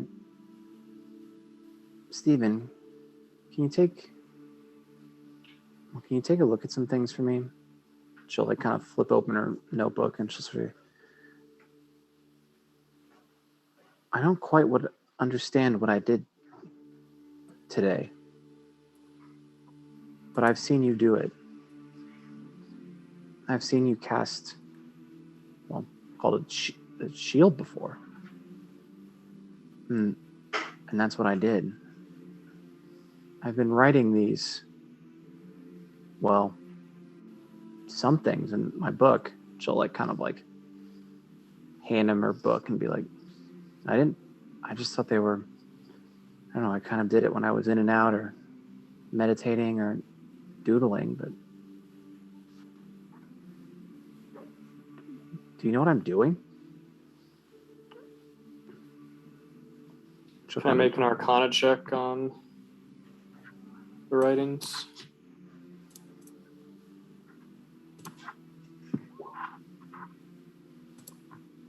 Yeah, and like looking over, there's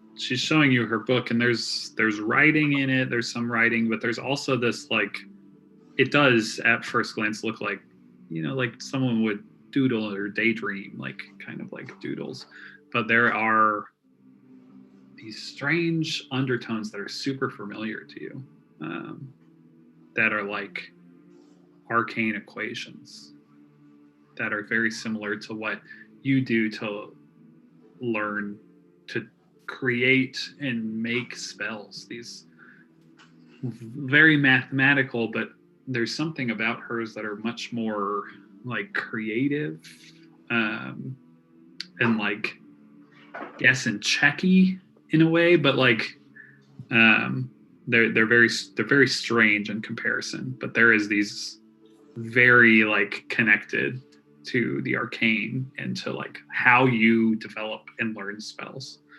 Is what you're looking at. Just maybe a lot more roundabout than how you would approach it.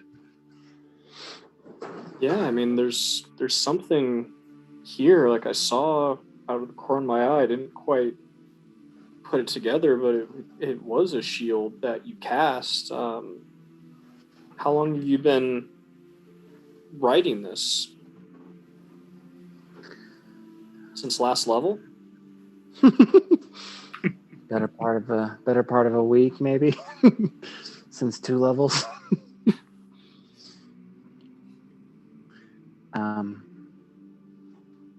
Do you think you could help me work through them and figure out? Yeah. And that's basically what she would want, is to like take her roundabout equations and put them into like things that actually use. Nope. Steven throws it off the cliff. There can only be one. Wizards don't need spell books. Yeah, just make a new one. It's fine.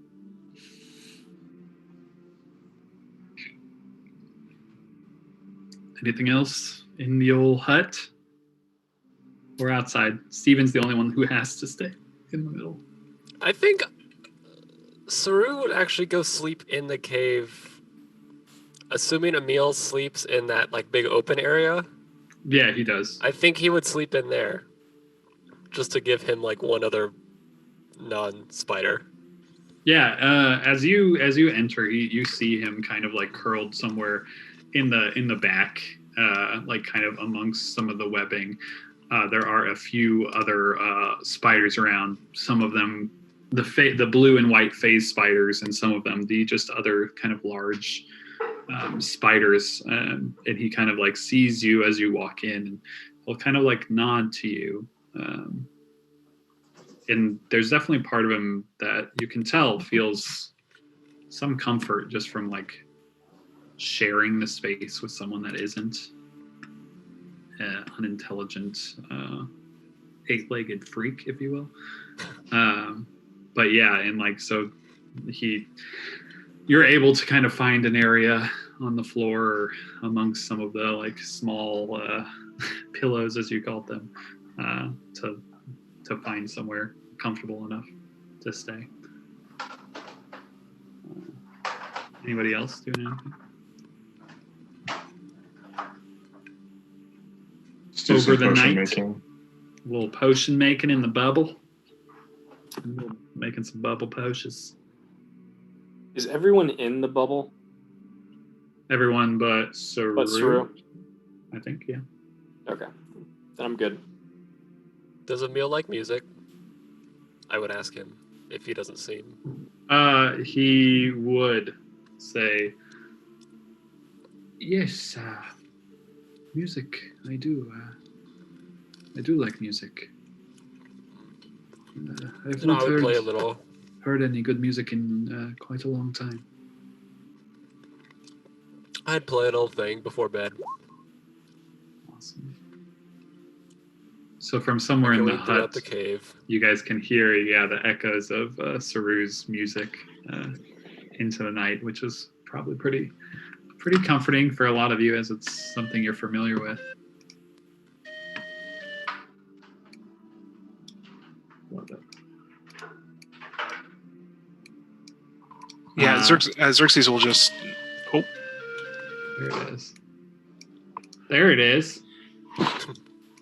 he'll be studying the orb and the contents of the box itself, just really trying to puzzle over how it all works. Just taking it all in, admiring the craftsmanship, figuring out the mechanics, etc., etc. Yeah, roll a tinker's check just for your time spent tonight. Beautiful. Yeah, so as you kind of end up drifting off to sleep tonight, like thinking about all this shit, you have these ideas in your head, like, okay, I can fix this thing's wing if I just have this, and this. Just need to put it together. It'll take a few hours. We can probably fabricate a key to close the box, blah blah blah. Like you're able to parse together, like, okay, this is what I need to do to create these things. We just need to be in a place that I can do it. Putting together the how and why is a bit more of a task. Like, why was this thing in there? If it was powering the ship, like, how was it doing so? Like that all is still a bit of a mystery. And then there's this thing at the back of your mind, this like ever-present thought of Veldin in the back of your mind. The ship is so incredibly similar to things that he would have designed. Like, he went to Moranth. Like, he has a certain design style, and so do you. It's a calling card, if you will. And his calling card is all over this, as well as all over this strange ball.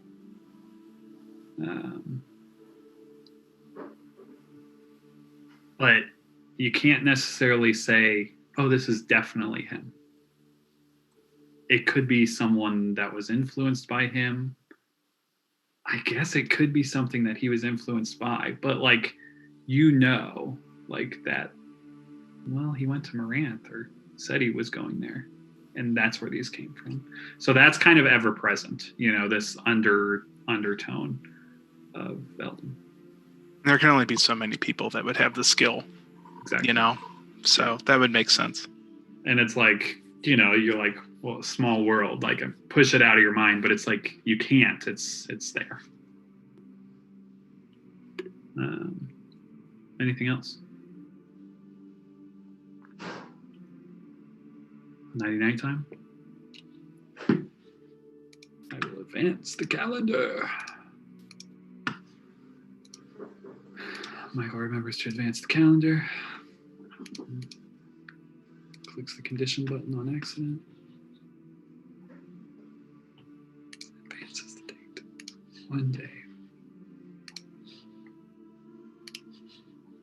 It's probably not going to be dawn, I think, but early morning.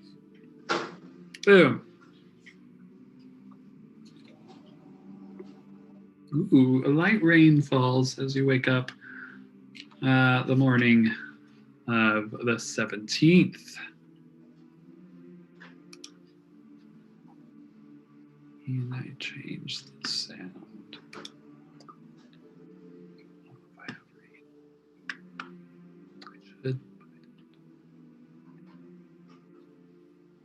That soft rain, I'm assuming will help with the fire breath of the chimera. Oh, there you go. Like just sputtering a little bit, just Yeah. smoke. That should be good. You'll be fine. Yeah, can't breathe fire. That's canon. It's just all half damage now. Totally 'Cause we're watery. fine. No issue at all. Where can I get like a music? Oh wow, what was I just on? Was I on Oppressive Gloom? No, okay. Oppressive Gloom seems much too oppressive. We'll just do this. A little Thunderbird action. People seem to like that one. Butte. All right. So, it is the next day. You get all your shit back. As you were sleeping in the dome, you don't have to roll hit dice. You do get your full HP back. Because you were in the safety of the dome. Saru was not in the dome. I see. That makes much more sense. Thank you for rolling the hit die. You're welcome. But Valen, you do get your full hit dice back, or your full HP back, because the dome was a safe and wonderful place. Arthur wasn't in the dome. Arthur was not in the dome It's magically in the dome again. because Arthur. Mine! What? Who said that? Sarah gets her hit dice back. Cole gets his hit dice back, or his hit points back. All right. Housekeeping done. What's your plan, friends? We're going hunting. Hunting the Chimera? Look at Saru. He's topping off. Topping off. Good old Song of Rest. Mm-hmm. I would,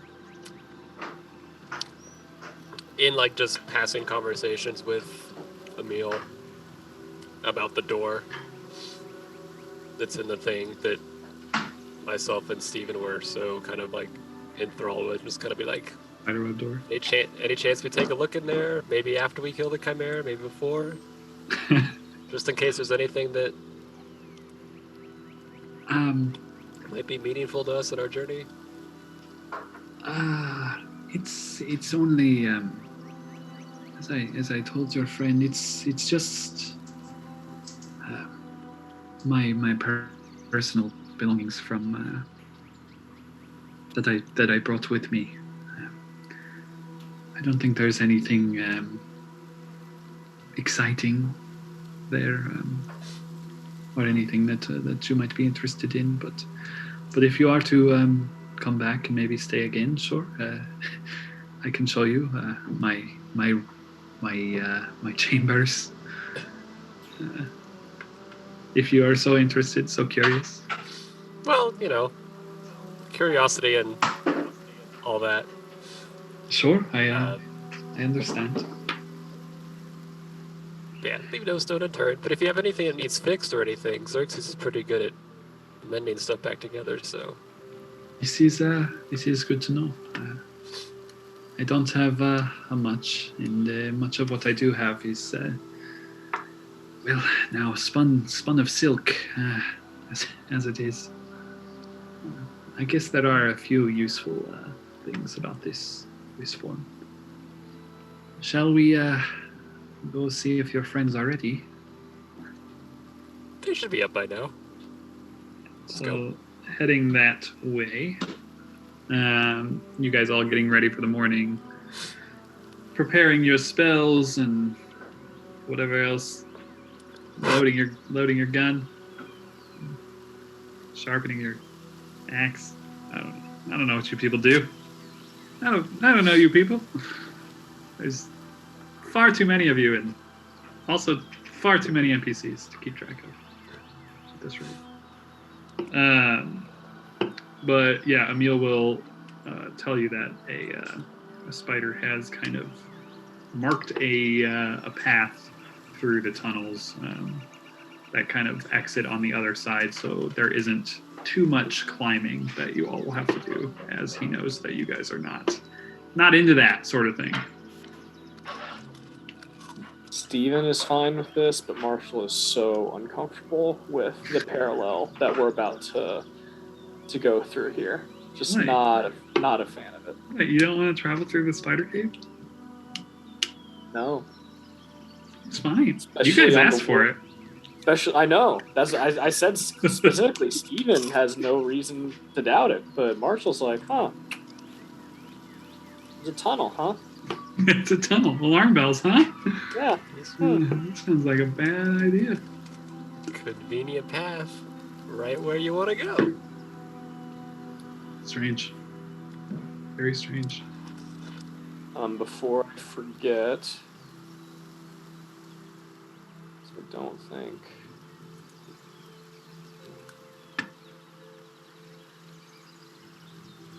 Steven would have done his normal morning routine. And he would have given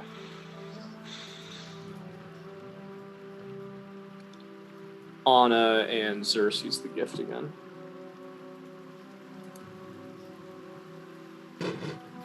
Awesome. Get those D8s on a niche. Is there anything in particular anyone would like to do before leaving this area? Or any conversations that you want to have along the way?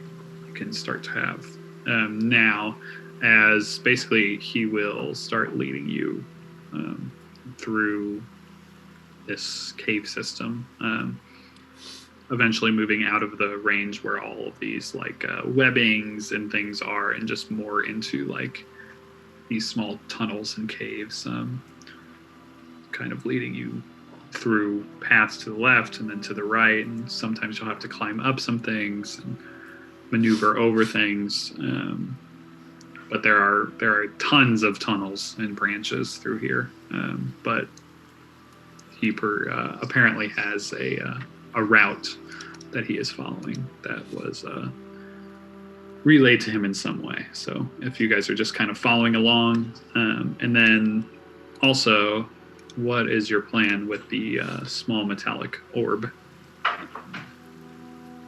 known as Unit 116? Is there a like path that we can see, or are we just basically following him zigzagging through the tunnels? So the tunnels are pretty tight, especially because he's so big. Right. It's like he's kind of in I mean, I front. guess, can we find our way back is what I'm getting at. If we were to come back this way, it would be if he really wasn't there. it would be really difficult unless you're marking everything. Can on your I way. want to drop a gold coin at each, Each turn.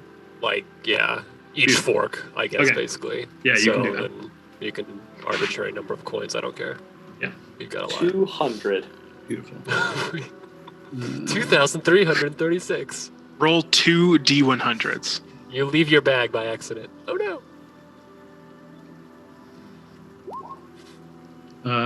20, half 41. Sure. 20 gold pieces as you're going to help mark your way. Time. You look back and Colt is like, "Ooh, look, a gold piece." Picks one up. No. Oh wow, going back. another gold piece. Woo, piece of candy.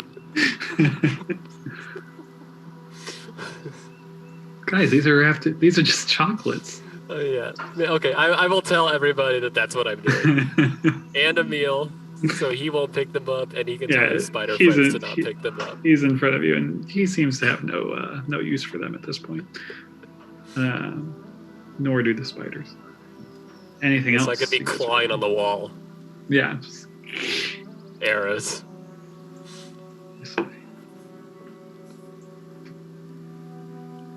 So this is going to take us to the Chimera's own cave, or just near his lair. This will take us near his lair. Not quite into it. We'll first go outside onto the side of the cliffs.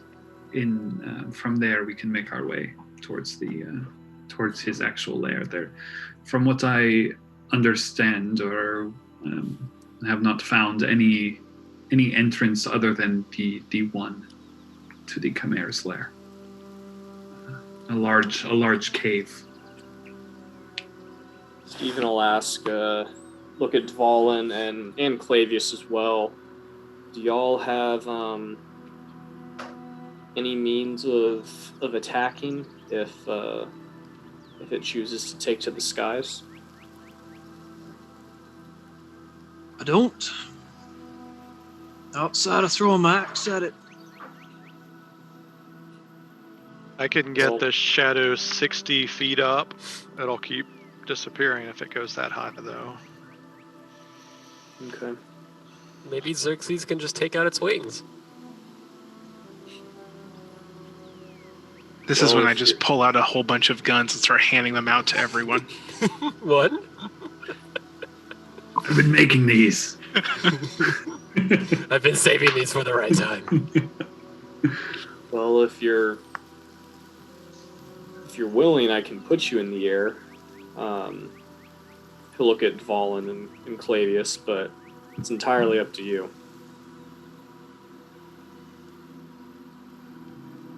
I'll stick to the ground for now. Thanks. if it gets to the point in battle where it has to be done, but I'll defer to our new dwarven friend.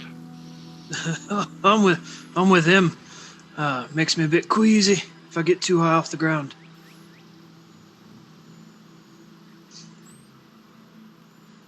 Stephen, well, I have a short bow. Not short bow. A crossbow. If that would be helpful. Your cool crossbow? I know.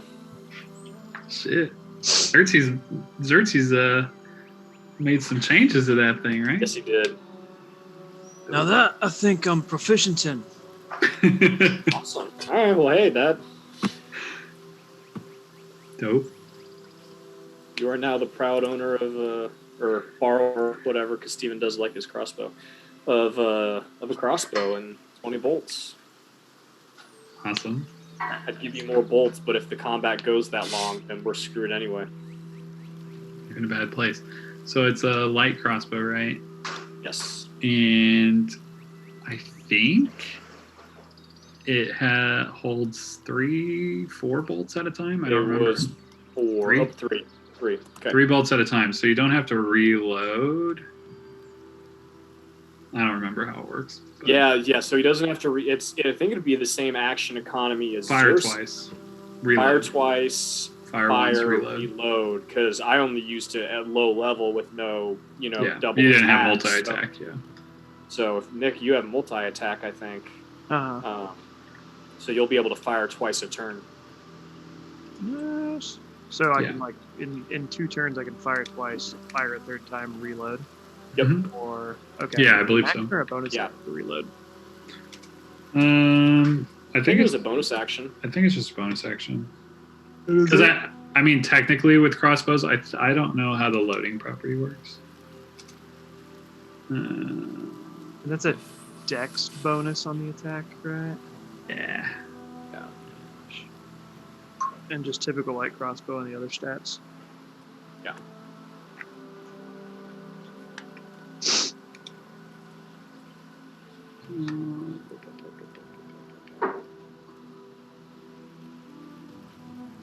Yeah, D8, range 80, 320.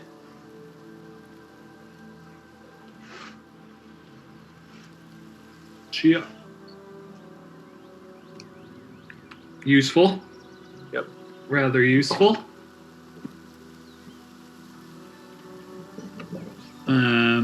after a couple hours of maneuvering, you will come out on a cliff face, which Emil will tell you is, and you'll be able to kind of tell, is a bit further up the mountain. As you feel like you climbed some. And you're greeted by the light rain in the valley.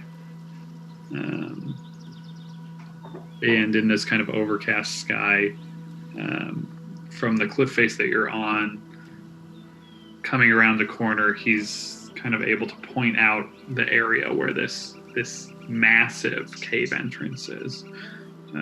The cave entrance is probably over 60 feet across, 60 feet tall. Like, it's this huge cave entrance that just kind of goes into darkness. It looks like this just massive cavern, as far as you can tell. And he'll let you know that the Chimera, this is where it lies. I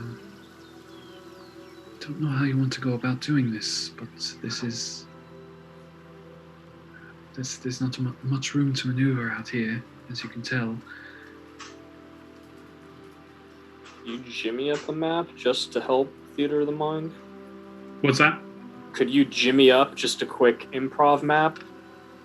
If that's too much, say so. No, that's easy. Since we are actually trying to, Easy. Get the jump and strategize a little bit. Easy talk. Yeah, I think the best way to go about this would be to go in the lair so it couldn't fly away. I agree. I was just. If I'm, assessing the environment correctly.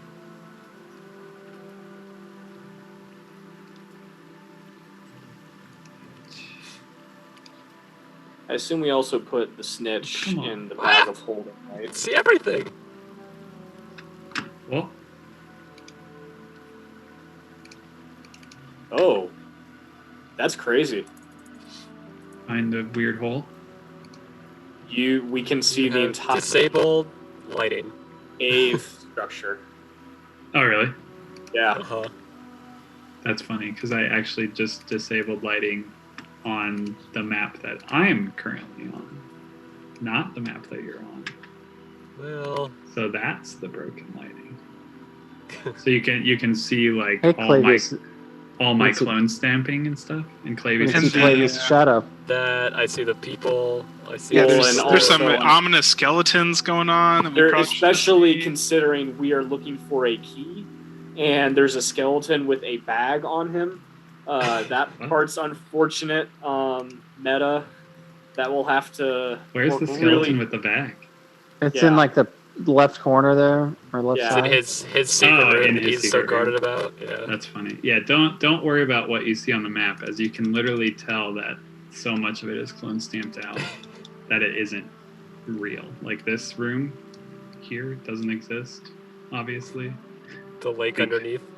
Yeah, because I've clone stamped it out. Yeah, the lake doesn't exist because I've had to make this map into my own. That's so funny. Because, like, if I look at it right now, you guys shouldn't be able to see anything. So that's interesting. I'm going to change. It's the Anna conundrum all over again. Yeah, so I'm going to change the map that I'm on, and you guys tell me what that does. Because. Does Nothing. it do anything? Nope, it's gone. What the fuck? That is so Nope, yeah. stupid! All right, So it's Switch about map. what page I'm on? man. That I'm gonna is- be asking for maps all the time now. Garbage! That makes me so mad. Oh my god. That is so stupid.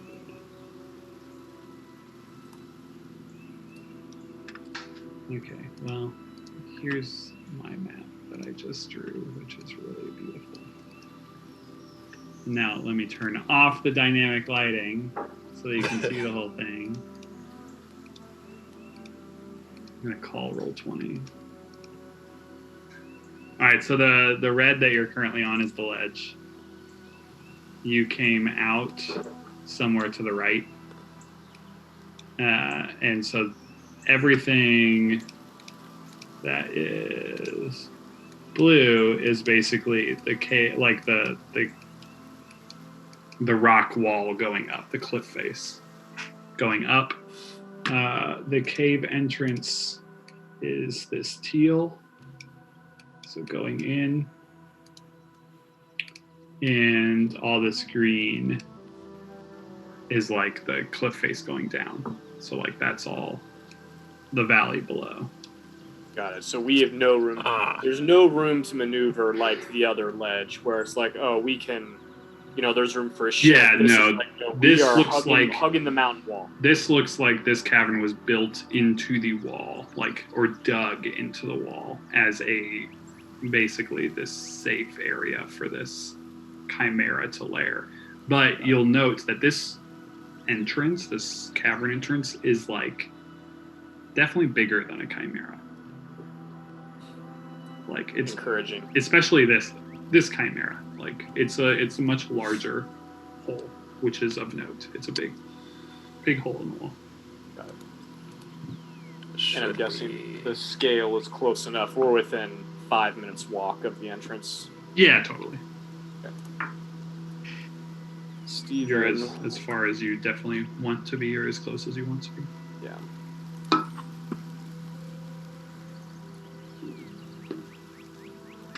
That is so dumb. I'm so mad about it. Not because it revealed anything. Like, that's the perfect map for it to happen on. Because it's a map that I had to fuck with a lot.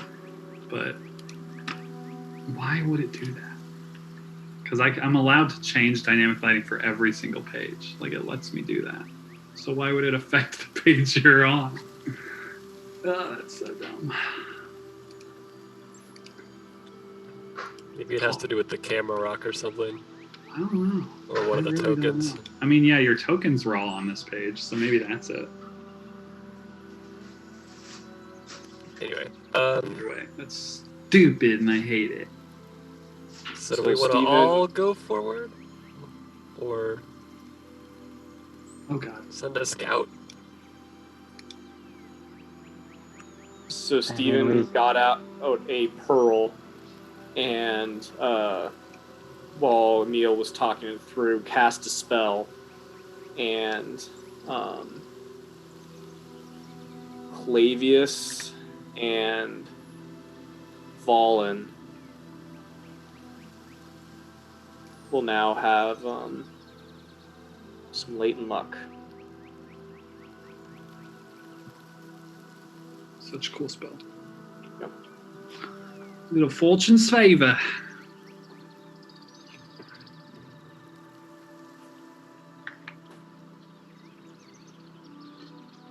Help with all your crossbow bolts. Well, if we're in the cave, hopefully he can get some axes down. Fair. Steven's also trying to be an equal opportunity buff man Share- versus like, hey, Share all your buffs around. yeah. Do you have an icon for Fortune's Favor? You can put whatever color you want on there. Just pick. You can use the same one.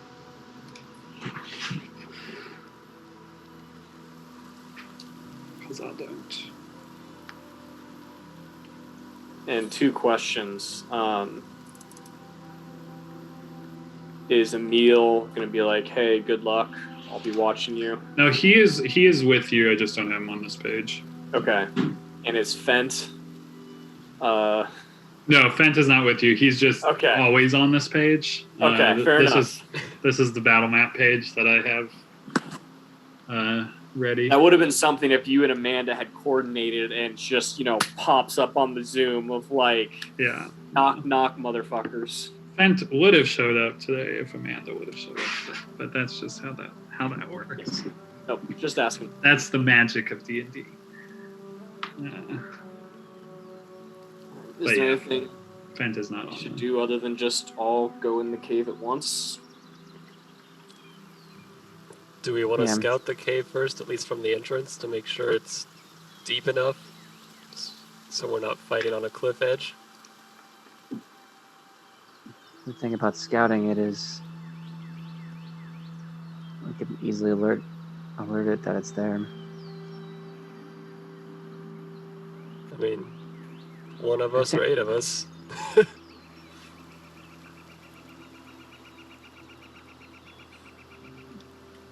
mean, Nana's vote is to go and try to sneak up there and fight the Chimera in the cave. I agree.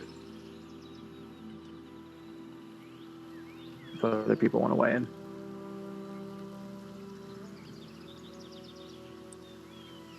Let's do it. Xerxes is down. Just because when it's on, it's on. So Yeah, I agree. I don't think one Duh. person going in could startle it, and then the Chimera comes out, and we're screwed. And Steven's not wasting a 4th level Arcane Eye on this. Waste it. Waste it. I already used the third level Fortune's Favor. So All right, so your plan is to just sneak on in there? Yep. I'm going to turn on the dynamic lighting on this page and just, because apparently this page is the master page. Who knew? Did that work? It did. I don't know why I did it, because honestly, there's no dynamic lighting on the page that I'm going to. But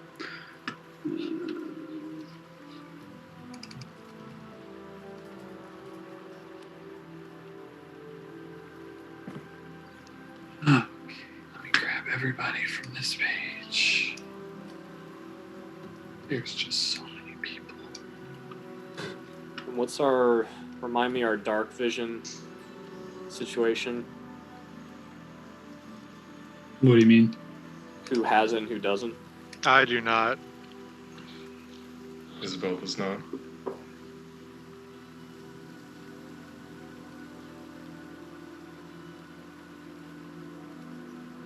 Anyone There's else? 100 of you. I've got it. I think my eyes just illuminate 30 feet in front of me. Basically. Isabel, do you want to carry a torch just so you're not running Yeah, I blind? can do that. I can do that. I can do torch. Isabel, do just a light. Okay. Oh yeah, duh. Yeah. She'll put it in the headed lantern. Love it. Could do it on your shield too. Just the beacon that draws everyone to healing. Mhm. I guess if we are going into a fight,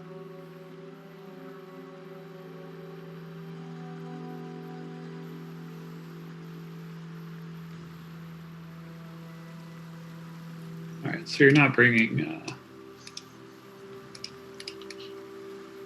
Unit 116. He's in a bag or something? Bag of holding. I guess he'd be wherever Yeah. Xerxes put him.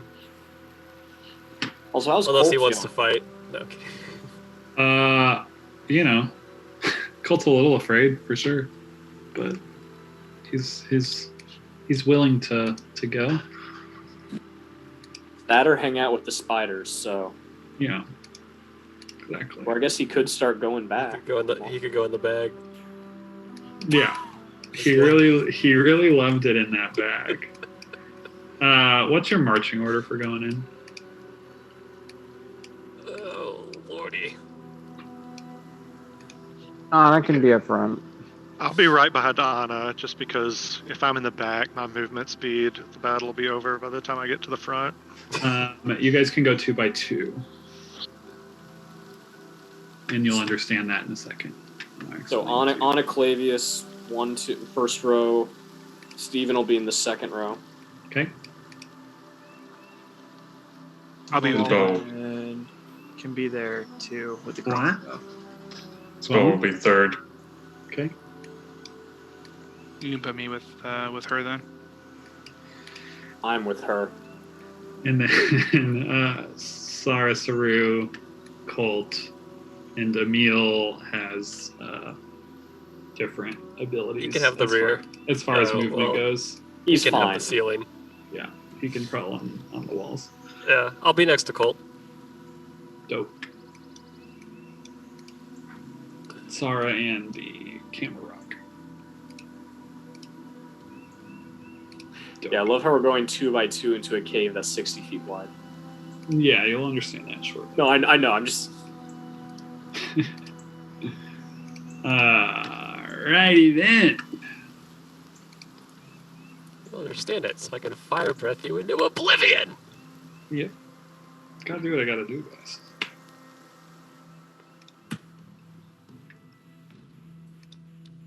So you kind of come around the corner of the entrance to the cave, and this 60-foot area that is 60 foot across kind of quickly funnels in, and you are struck by the immense cavern that is before you.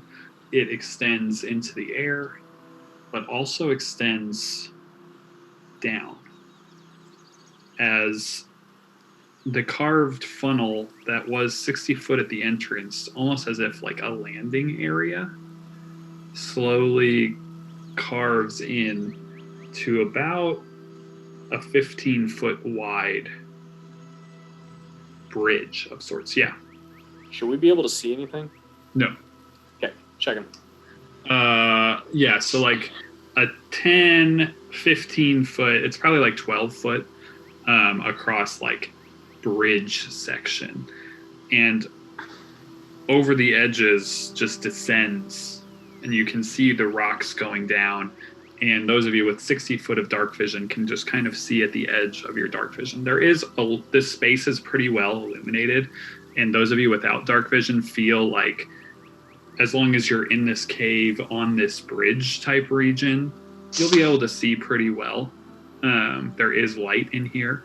But like down below, where this kind of, think Moria, like it just kind of descends into darkness. I think we were all thinking it without you saying. And so dark vision, like having dark vision won't necessarily help you. You get the sense kind of immediately as like, because this big cave entrance is fully illuminated, like coming in during the day. And ahead of you, you see there are some stairs descending to an area that's a little more jagged, a little more rugged, and a little more like open. So if you're on like a 12 to 15 foot wide thing now, it like extends to maybe like a 75 foot area where there's like some rough terrain interspiced in the middle. It just looks like a region that one is more easily traversed than the bridge, but two, like there is some areas where, say, a large creature could easily be hiding, sleeping, or like there are craggy rock structures that it could be behind that you couldn't see. Some of these craggy rock structures might be caverns. It's hard to tell. But that's kind of what you see as you enter this cave. I'm gonna go pee, and then we're gonna learn what you all do, and we're gonna pop this shit off.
Will, how's your week going?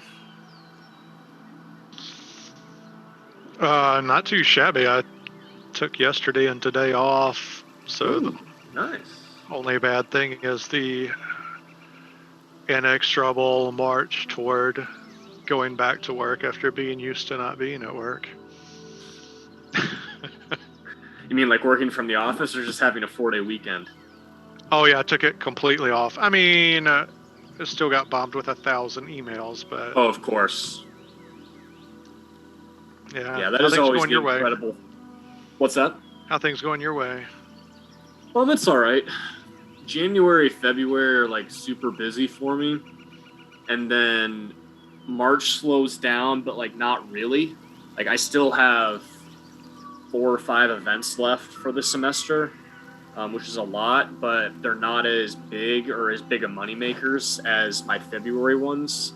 So I'm just kind of like, whatever, I'm done mentally, but I still have 3-ish weeks that I need to stay locked in before I can actually start to ease off. But so I'm struggling to focus is basically what I'm saying. But it could be worse. The tournament's not going to help that. No, I'm taking Friday off. I'm actually really pissed about how they've done the schedule. I've normally like been really intentional about taking half day Thursday, full day Friday off, and just being like, I'm not working anyway. This is my time. Just gonna watch basketball. It's normally nice, like play some disc golf, whatever. And now to have second round games on Monday is just a catastrophe. But it is Just what it have is. them on while you're working. That's what's going to happen. Yeah, that is 100% what's going to happen. Especially if we win, we're playing on Monday, so that'll be watched.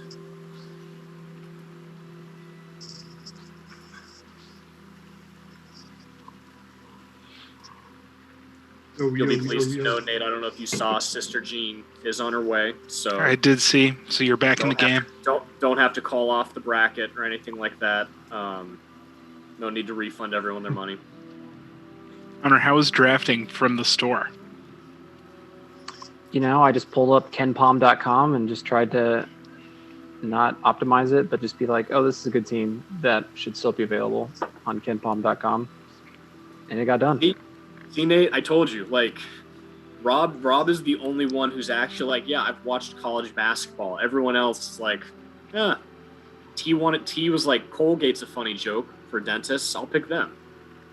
I was reading that Colgate's legit good. That's why I picked him. Yeah, no, that's right. I forgot you picked them too. My main thing was I couldn't keep track of like Ken Palm and who was being drafted and look at a bracket. Yeah. So I have no idea. Like I may have picked all teams in one bracket. I have no idea. That's the only nice thing about in person, that it was slower. There was plenty of patience of like whatever, people are talking and that sort of thing. But when it's online, it's like, hey, like let's just be going, which is my fault because I was running it. But I was also tired of Bill and Paul just constantly like, what region are they in? Like I didn't want to give space for that to breathe. I liked that it was quick. Worked for me. Yeah. Get in, let's get out.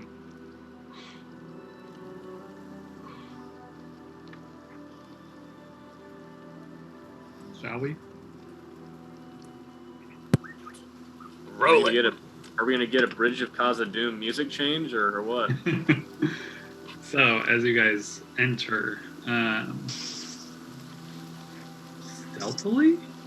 Question Yeah. mark? Yeah, Anna would like to roll for stealth. Yeah, I think we're all rolling for stealth. I would love you all to roll for stealth.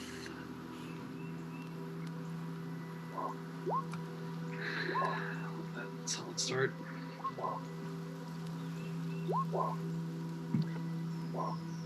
That heavy armor stealth oh chest. damn you, heavy armor. I rolled like I wear heavy armor, which All is, right. fair. Decent. Emil. Nick, you need to change your avatar name to Dvalin because it keeps throwing me off. Like I saw Arthur and I was like, wait, what? Who? All of Flying these in. NPCs have pluses, bonuses to their stealth. Look at that. Emil has a +9. Jeez. Well, that actually makes a lot of sense. Stealthy bastard. All right. So as you guys kind of move in, you feel like you're moving pretty stealthily, and you get a good ways into the cave. And I will put you on the map just so you can take some things in. Great, Nick. Now your block takes up 4 lines on my screen. I know. I was gonna say it's a funny joke, but can you undo it now because it's super big? Looking forward to the double Chimera. We Yeah. weren't anticipating Mrs. Chimera Yeah, have you guys played and Baby Chimera. Demon Souls? This is the manager fight. Thank you, Nick. That's Much better. Was maybe the best concussion joke ever made. Yeah, it was good. 10 out of 10. He still got it. He still got it. It's kind of like I have a migraine, and sometimes I get extremely sleepy, and then concentration is kind of a bastard. Impressive you made it this far in the D&D. Yeah. It's just awful. It's not a lot of fun. But the jokes are on point. Look at you. You still got it. You still got it, everybody. The best part about it is Really because it's picking me up. concussion, we don't know if you actually know what character you're playing. Tavalin think and you're playing or Arthur? Friendly fire. Friendly fire. Yeah. Just wait. till Colin we has get- sharpshooter, right? That 3-headed chimera is on our team, right? Tavalin, it's your turn. All right, Cat Mahomes is gonna do this. Wait a minute. Wait a minute.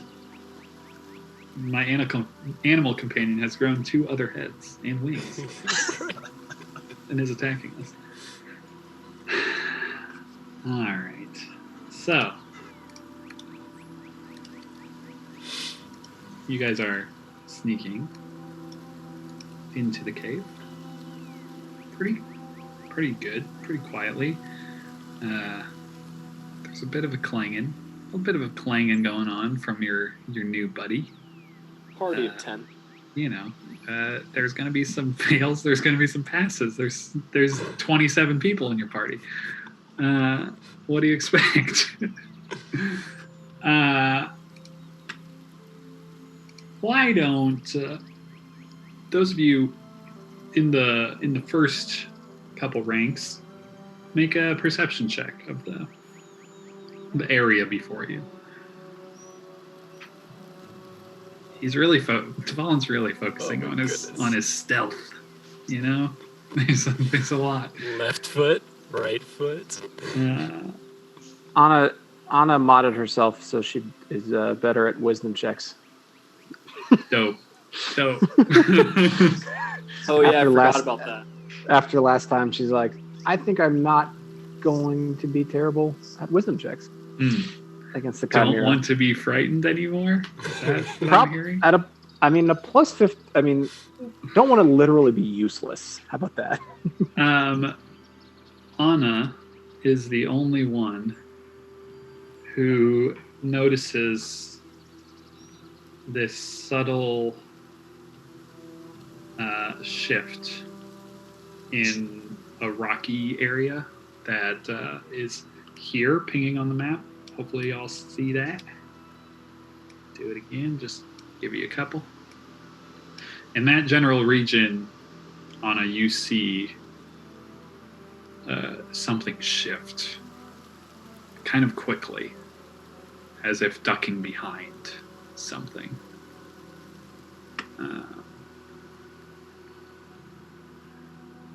Something large, something scaled. And you think likely in that area is your quarry. As far as this map goes, I'm going to keep it exactly how it is, because I think if I add any walls or anything, it kind of takes away from the map. But you can kind of hopefully tell that basically anywhere with this rocky texture is kind of the cliff face going down. You can kind of walk there. It's difficult terrain. I'm not going to be like, oh, that square is not, you can kind of move there. There is going to be some that okay, if you're fully on this rocky texture, it's difficult terrain. Otherwise, you're pretty much able to move anywhere other than this dark region. That's kind of the open space, unless of course you're flying, which some of you can do. So you get the sense, Anna, that whatever that was knows you're there, saw you. You get the sense that maybe you just have a few seconds to possibly act. If any of you want to do anything, now would be your time before round 1 begins. Well, Anna's the only one who can, right? Because she's the only one who saw. Yeah, she can turn and warn you and maybe do something. Yeah, I mean, she would turn and warn, say, it's over there. And then she would probably...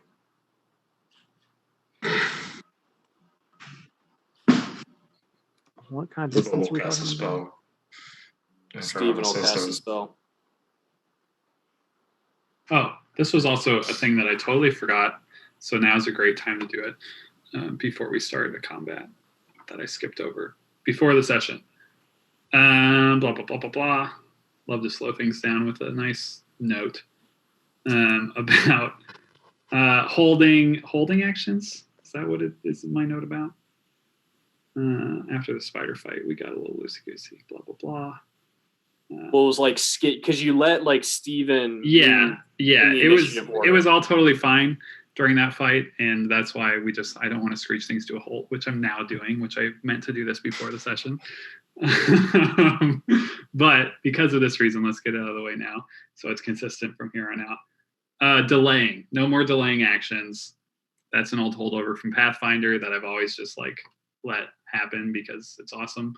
But with 8 people, it gets way too confusing. So no more delaying actions. You either need to act on your turn with the information you have at your disposal, or you'll need to ready an action. If you don't have an idea what you want to do, a good hint, just take the dodge action. It's helpful for you. And there are many rules for readying an action, which I don't really want to go over all of them. But just give me a trigger. Upon that trigger happening, you can commit your readied action. You also don't have to do it. If your trigger occurs, you can decide not to enact your action. That is within the rules. So if you're expecting someone to come around that corner and you say, I want to attack when someone comes around that corner, but your friend comes around the corner, it doesn't trigger unless you want it to. So just know that. And then there are dumb rules for readying a spell, which I read all about. When you ready a spell, you cast the spell. Your spell slot is gone.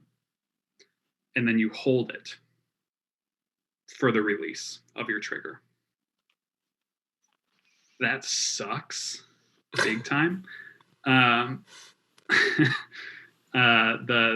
eroded that a little bit to make it even worse, which is when your turn comes up, if your trigger hasn't gone off, your spell goes off no matter what, or it just dissipates into nothing if you don't want it to.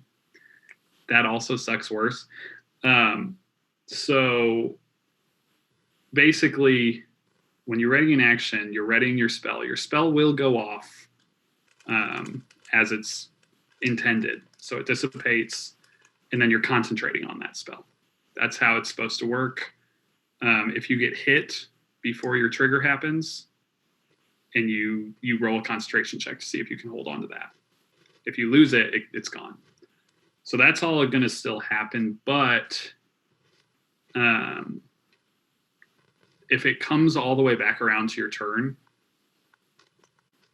and the spell is not going to dissipate, you're still going to be able to hold on to that spell. You can either release it then with a new trigger, whatever your trigger is, or release it however you want.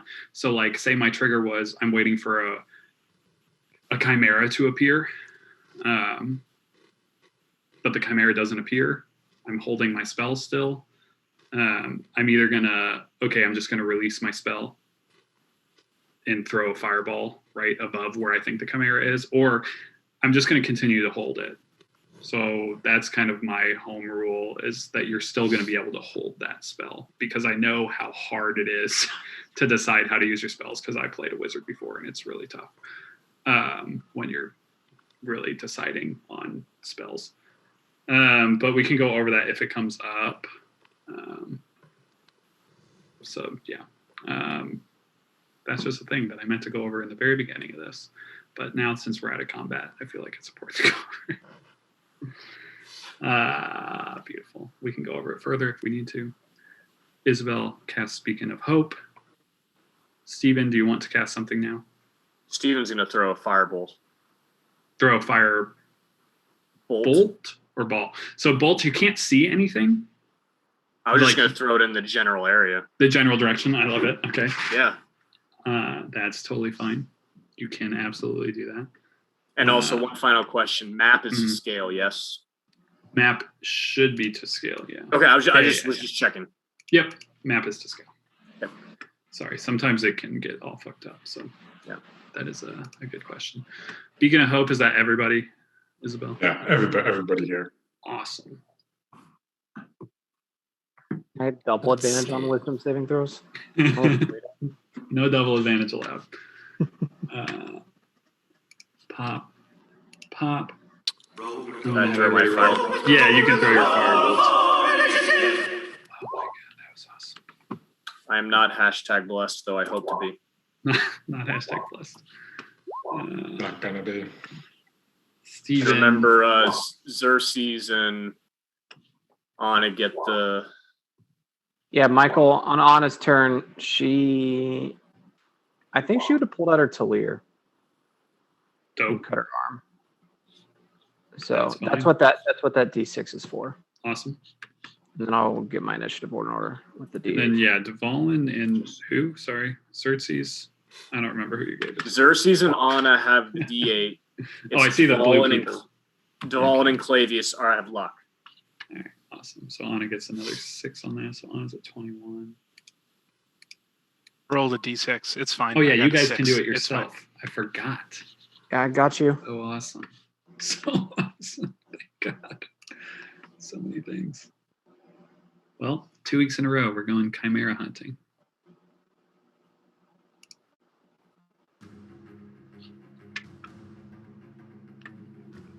Sarah. Pop. Solid from Sarah. Really good. Jeez, Emil. Emil. Colt. He's fired up to kill this thing. He's like, yes, Emil's like, let's do it. finally. It's good. It's good things.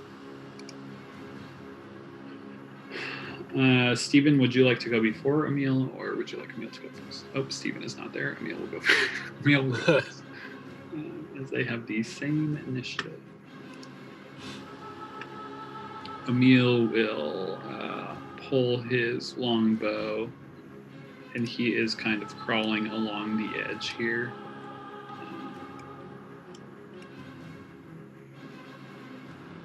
Kind of trying to sneak. I'm actually going to get him in position. It seems better. So he is kind of along the edge. Kind of perpendicular to your guys. More in the same direction that his token is facing. And he will double move, crawling over there, and it will be Steven's go. Steven, your firebolt just kind of crashed in front of the rocks, kind of right where you were throwing it in that general direction. And it kind of illuminated the space for a moment, and you thought you see a little bit of like wing or something. You see some very like sudden movement or shadow of something reflecting in that region, but it's lower than what you can see. Can I ask a really nitpicky question? Why else am I here? Magic missile.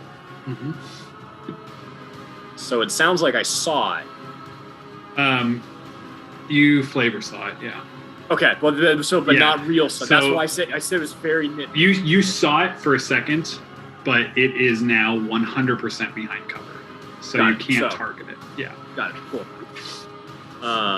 Can you point out where it's covering? So the cover is like this region here, like those rocks that I just Got it. marked on the map. Yep. And it seems like it's kind of behind in like a darkened lower section right there. Cool. That makes sense. Yep. Beautiful. Steven is then going to try and finesse a firebolt in there. Beautiful. Might as well. Fling something up. Ooh. Gotta love it, folks. A magical confirmation. Whew. Oh my gosh. Whew. Whew. That's pretty close to Steven just burning the whole party. Amazing. Great confirm. I mean, You you could have made the argument it was the only thing that could have confirmed since you said it was behind total cover.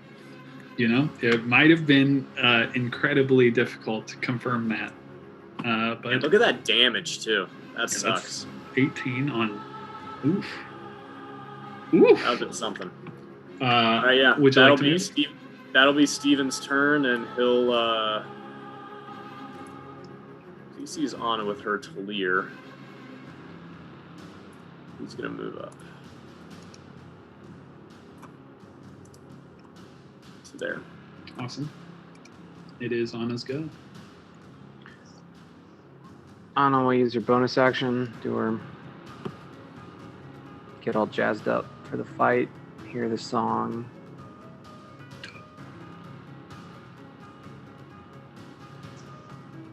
This is the Blade song. It's literally the song that's playing. I can't ever not use this song for combat. I feel like it's just too good. I know I'm gonna run it into the ground, but I just enjoy it too much.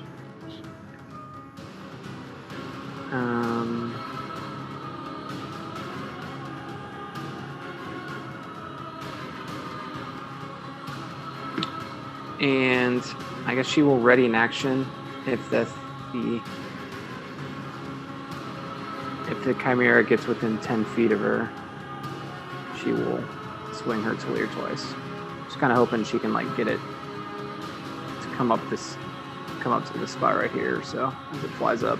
Dude. X Factor. Dante Hall. Run it back. He's going to juke out the entire Denver Broncos team.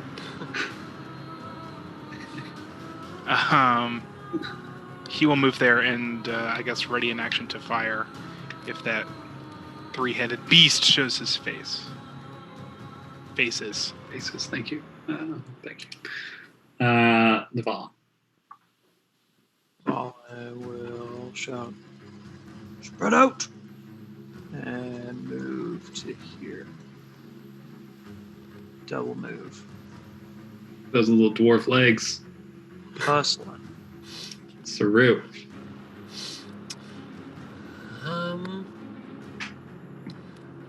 Let me double check.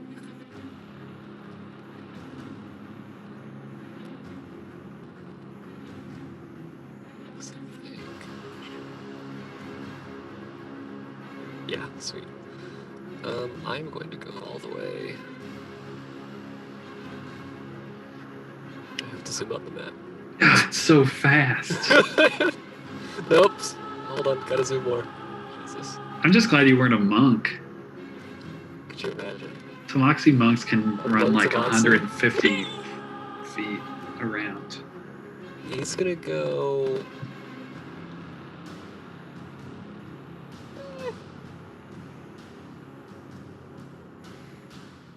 There?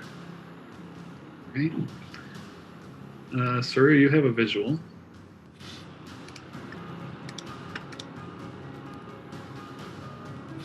Which now gives everyone a visual, though only Saru can currently see the beast. Confirming that it is indeed right where you thought it was. And I think. Let's see. Nope, that's an action. Damn. I don't believe I've got. No, you know what we're gonna do? We're gonna say when I ran by Clavius and Dvala. Mhm. I looked at both of them I basically said the opposite thing to each of them. To Clavius, I said, I bet you can hit harder than Dwalin. And to Dwalin, I said, I bet you can hit harder than Clavius. Try to get them riled up. And that will be it. Love it. You heard him, Clavius. If you use double move as your action, do you still get a bonus action? Yep.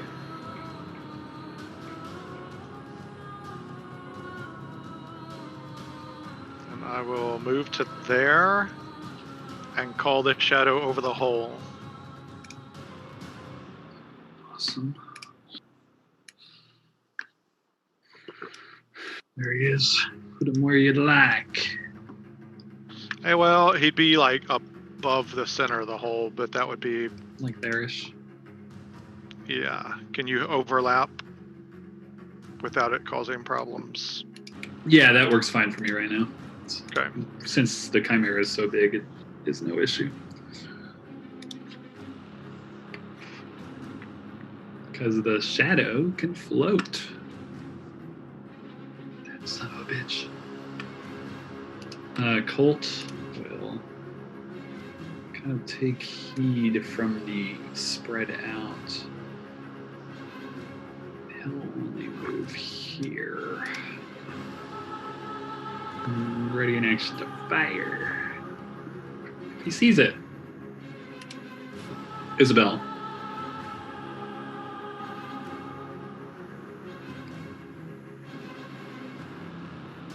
Isabel's just going to move up a little bit. And just take the dodge action.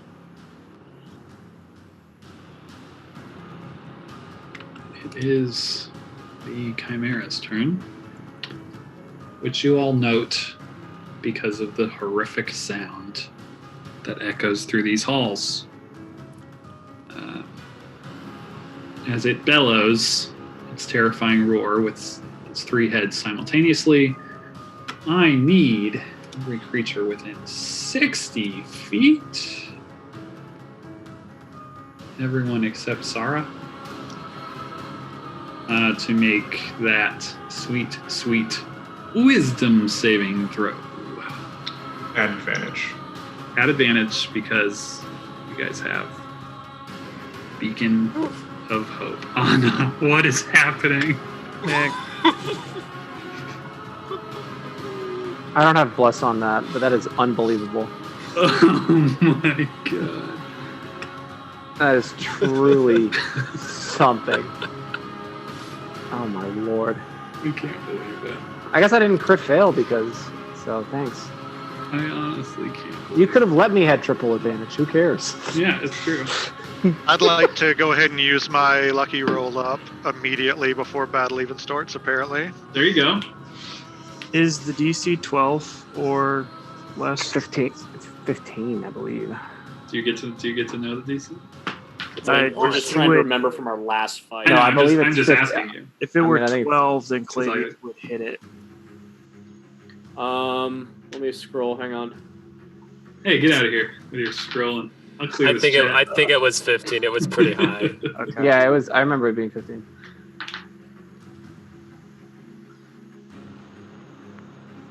I'll clear this chat if you guys don't want to take notes.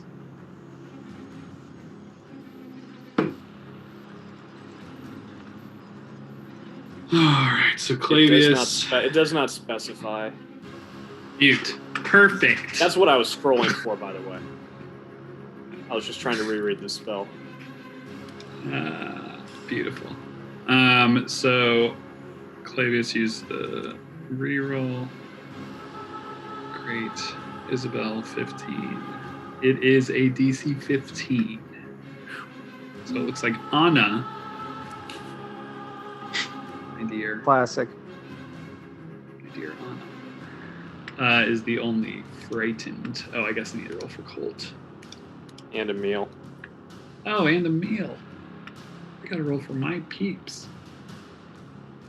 Not sorry. God, there's so many people. Colt. Solidly not frightened. Emil. And they get advantage too. Oh, nice. Neither of them need it. A 20 Emil's and a roll 22. back-to-back crits. Yeah, it'd be nice to have him firing, huh? Yeah. Anna is the only one scared. There's something Big about fucker. chimeras. Something about chimeras. So it does that on its turn. And it is Zara's go. She can move closer, but God, she wants to keep us spaced at the moment. She'll only move there. Ready. Well, she can't ready. She's ready in action. If it comes within 5 feet, she'll hit it with her sword. She has no ranged options. Emil, hearing the roar, will continue his movement, dashing to there. Still kind of hugging that edge, getting into a better position. Steven, it is your go.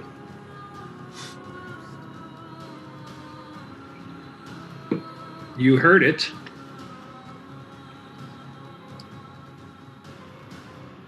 Do I have a better vantage point from there? You still do not.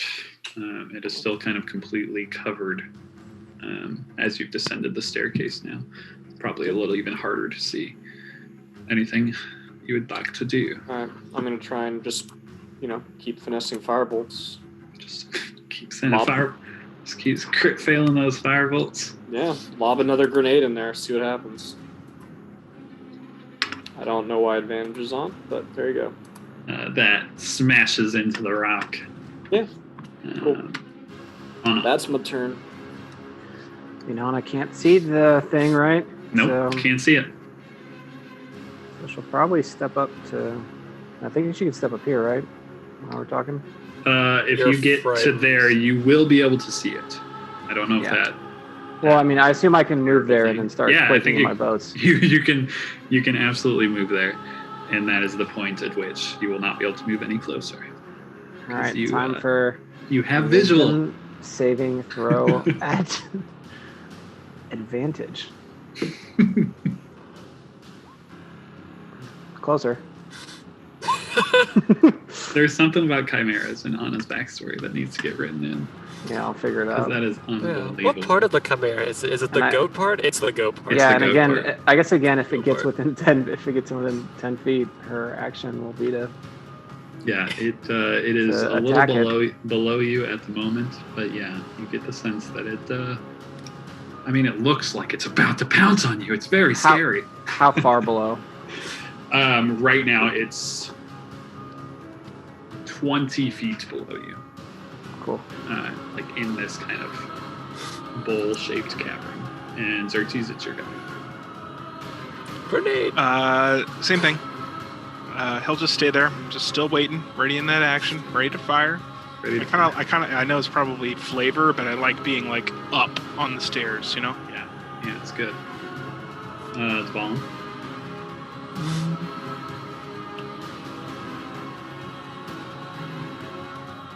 Can he see him there? Yeah, as you descend that stair there, you can get a visual on the creature. There's a bit of cover, but it's not. I mean, this creature is huge. Mechanically speaking, it's huge.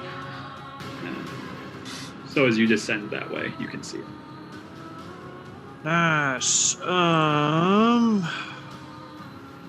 He will bonus action Hunter's Mark him. No. No. He is Arthur. And rip off one of these. Oh no. 11 will not hit. Nuts. Notes. Just not used to that crossbow yet. Just not used to it. 13 does not hit either.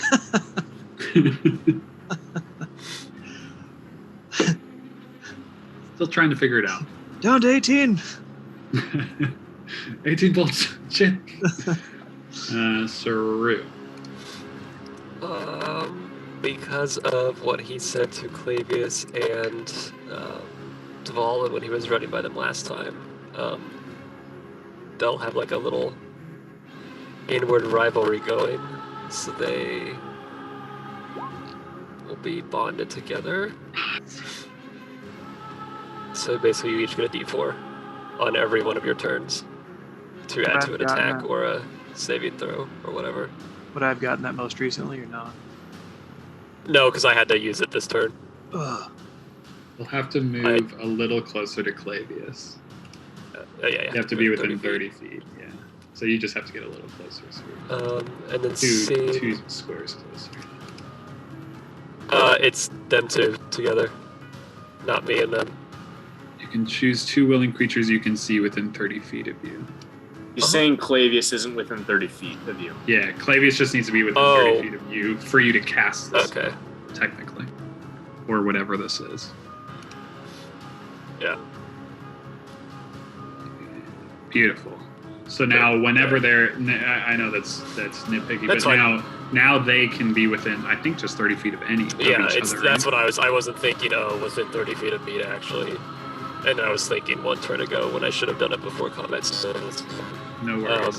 No, I and like the then- flavor of how you did that. seeing that Dwalin is attacking with a short or a crossbow at range, he knows Clavius is going to be more up in front, and he also knows that Clavius still has his little turtle charm from like long time ago. And so he is going to just give Clavius a little pet talk to help him so he can go all out. And Shit. we'll add you some tankage. Shield of Faith. That's awesome. And we'll say that Clavius has some extra little glitter to him. He's a little extra shiny. He's got some flecks of stuff Alright, so Clavius. when the light's just right. +2 to your AC as this shimmering field of like glittering energy kind of forms around you. As nice round by Sword. Just who I need to have a +2 to his AC. I know. And so yeah, as long as Clavius and Dwalin are within 30 feet of each other, you guys get that bonus. Awesome. And it is Clavius's go. Clavius is buffed 4 times over. Got his He's wisdom invincible. saves, got I his was saying. D4s, got his I AC. definitely, I don't remember what session it was, but I definitely remember early on making some comment about if we don't have a tank, we're definitely going to make a tank. Well, you're rolling in the We Panzer. have made a tank. Panzer is here. I can see it there, Yes, you can. and the shadow can move up to 30 feet Yeah, around. to the sit shadow with can him. get within range if it wants. It does. So we'll hit it twice and get a plus B4 on both of these. I hate it. Apparently. If you have Bless on your sheet, you can just click Bless, because that should give you the D4. I think I have Bless on everyone's sheet, but I don't know. Yeah. Beautiful Bless roll. That will not hit. The second, though, will.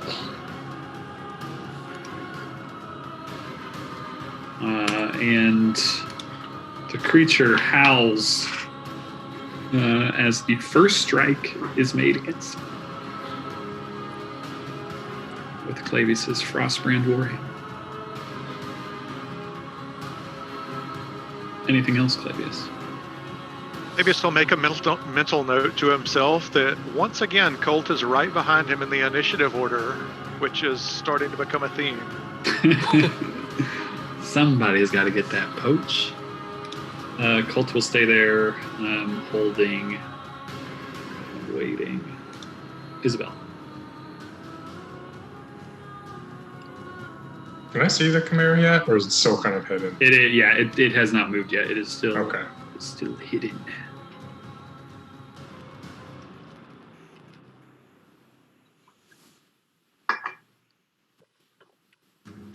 Can I, for flavor, sort of, Always. say that I'm kind of like a few steps down where I'm at?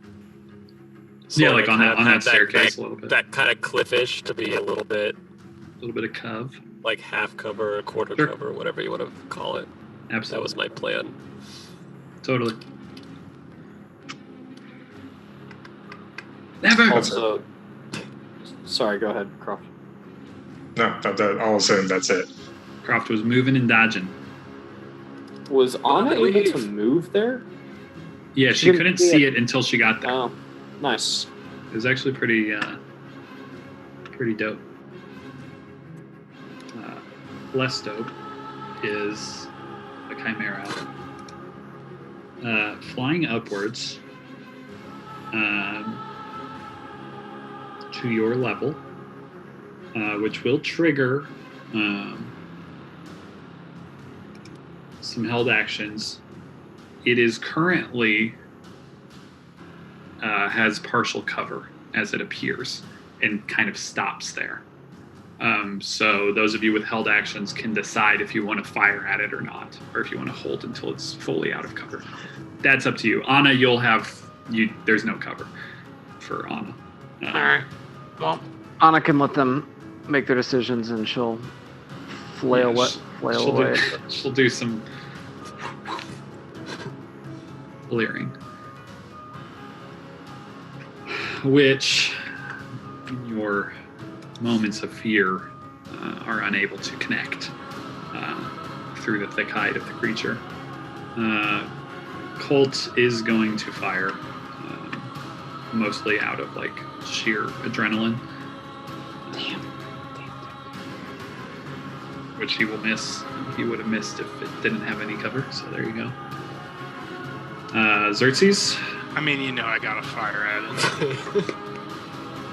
There wasn't really a doubt. Who needs cover? Those will both hit. Easy peasy.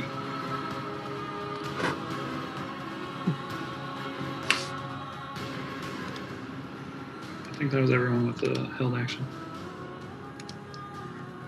Now it's its turn. It is technically hovering directly above Clavius' shadow at the moment. And it will... What will it do?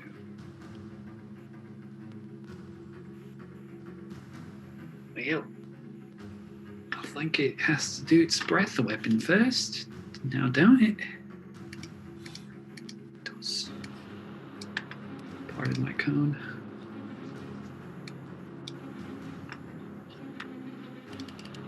It's far too big for this region. Just everybody. Far too... Well, this is not the whole cone, let me be clear. This is a 60-foot cone. It does not have a 60-foot cone. It does have a 30-foot cone.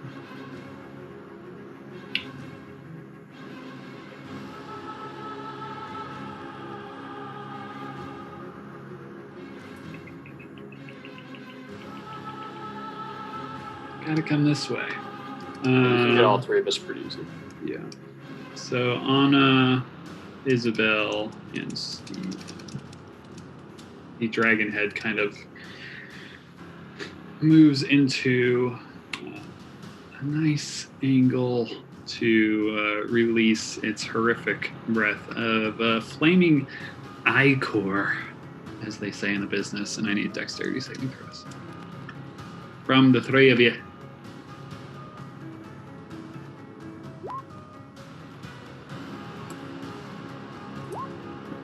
So, Michael, Chronal Shift allows me to know the result. Uh-huh. So I'm assuming that fails. Can you link it?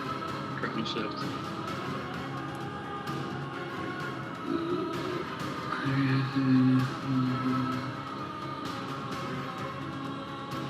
So it isn't making an attack roll? Nope, it's after An ability creature check? you can see or you you or a creature makes a saving throw. You or a creature you can see within range of you make an attack. Okay, ability check or saving throw. You can force the creature to reroll. So you're forcing yourself to reroll. Correct. You make this decision after you see whether they're. I love it. Awesome. Yeah. 7 is gonna fail. Awesome. So yeah. So as this like flaming black ichor comes kind of in your direction, you see, like those of you that, if you're looking in Steven's direction, you see as it like kind of comes and spatters against him, and then like a second later, you see him kind of dodging out of the way, and it didn't hit him at all. You all will take half damage. Half as much. Maybe. Roll a cutting words. I don't know. I think cutting words is only against attack rolls. It's a damage roll. Really? Yep. Yeah. Can you link it? I can. When a creature you can see makes an Attack attack ability or roll, damage roll. Damage roll, you can use reaction rolling a part of inspiration by subtracting the number roll from the creature's roll. Yeah, damage roll, right? Is that how that works? Yeah, I didn't realize That's. that. I would say we used it last round or last match with this thing too. Oh yeah, because cutting words with a lore bard is better. I think that. Yeah, okay. So let me roll damage. Subtracting number rolled from a creature's roll. You can choose to use this feature after. So the way I read it, if you roll a 30 and he rolls an 8, it'll be 22 Yeah. halved. Like he doesn't get to pick a specific die.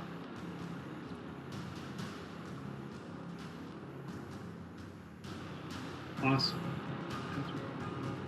Yeah, any damage roll can be reduced. I love it. All right, so here's the damage.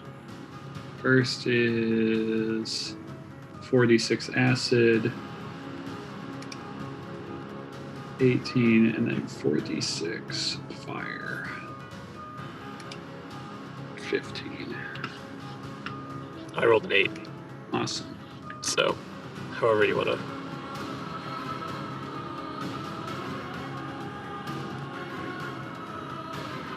You all take 12 points of damage. That's with the reduction. Unless someone is... I was going to use a spell slot and reduce... reduce some more? Yeah. So you'll take 6 points of damage. Oh, there we go. Oh no!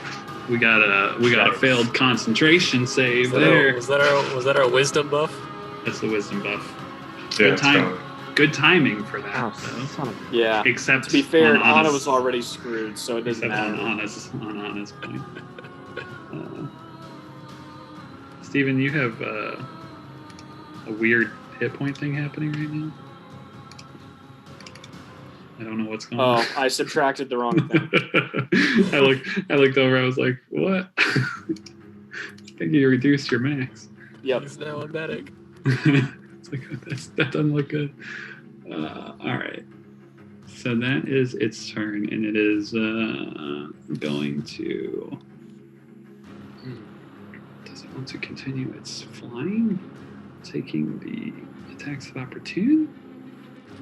No. It's going to hover where it is. Sara. Fuck. Seeing that happen, move into the fray towards Steven. But that takes all of her movement. It will spend a legendary action before Emil's go. Doesn't even know Emil's there, so that's nice. And it will... It will do a wing attack. Spending 2 legendary actions instead of the 1. Each creature within 10 feet, which is Clavius and Anna, I need a dexterity saving throw as it bats its wings towards you.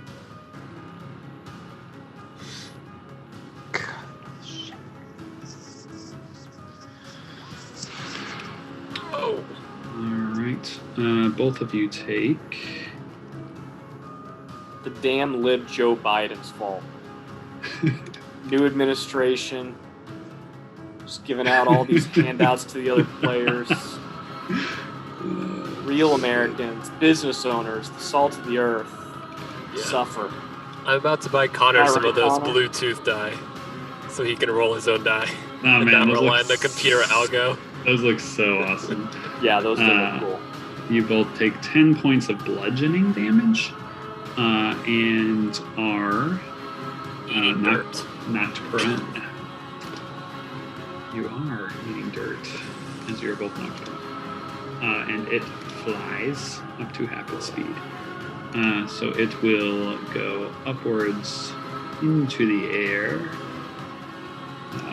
So it is 30 feet above ground level at this point. Anna's You pro- prone and frightened. She just like curled up in a ball. Ah! Duck and cover. You proned creatures can attack it if you want, I believe so. Prone does Like- not stop you from making opportunity attacks. All right. Well, what the hell?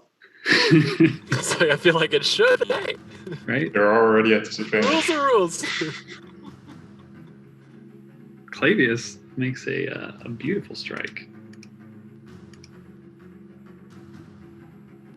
So we like that. Well, Anna Time for bed, Connor. tries to not confirm this one. is that a baby I hear crying in the background? Hey, does not confirm. That's a double crit, by the way. Is it? 28's a crit. Damn. A 28 and oh my god, a 1 and a 20. That's the Yeah, worst. Anna's about to have a permanently scarred by Chimera's flaw. Yeah. Love it. God, that's terrible. That sucks so bad. I feel for you, Anna. Chimeras are the bane of your existence. It is Emil's turn. He will come up onto the board and see the Chimera floating in the air. Make a multi-attack against it.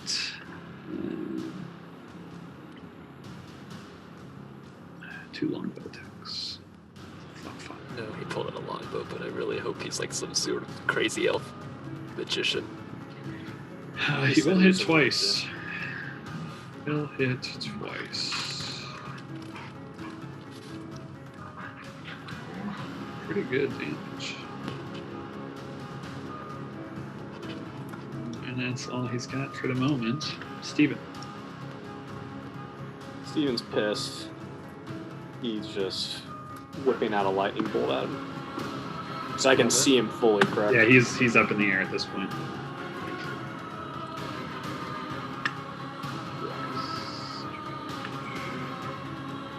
Save.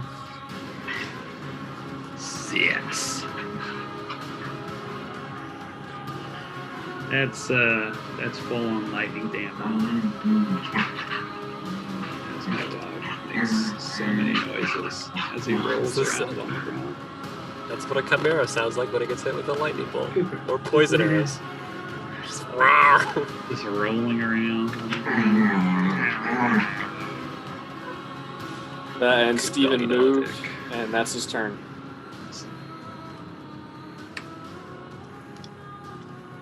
There we go. A little bloody action on the Chimera. That 26 full damo that it took. Anna, it is your go. The Chimera is 30 feet above you. You can do it. So Anna will leave her Talir on the ground as a free action.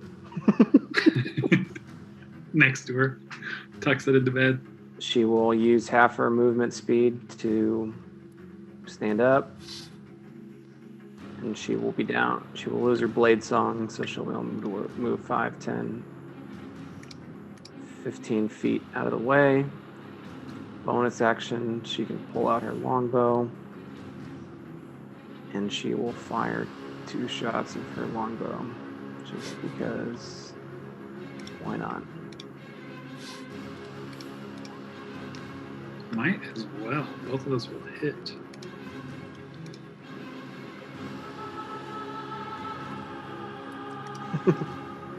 There's a world where an asshole DM doesn't even let you stand up.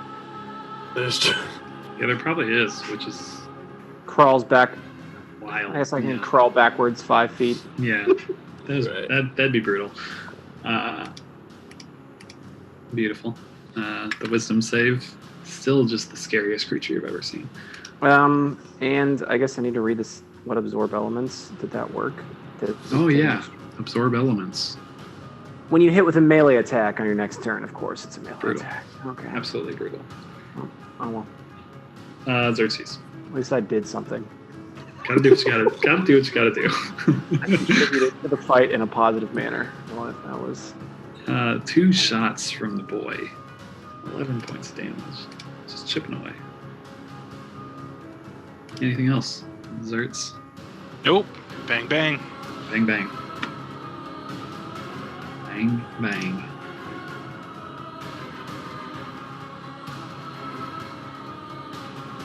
Valen.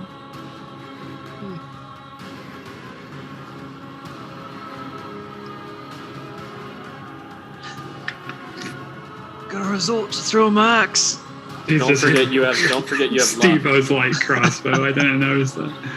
Oh yeah, that's true. I don't think he can do enough hurt to merit. Rather say Do you want it with that 2? damage? he's just gonna reload with the rest of his turn. It's brute. Saru. Valen's not used to using a crossbow. Oh. What's that? That's a wisdom. Of course it is. Let's see. Ba-ba-da-ba-da.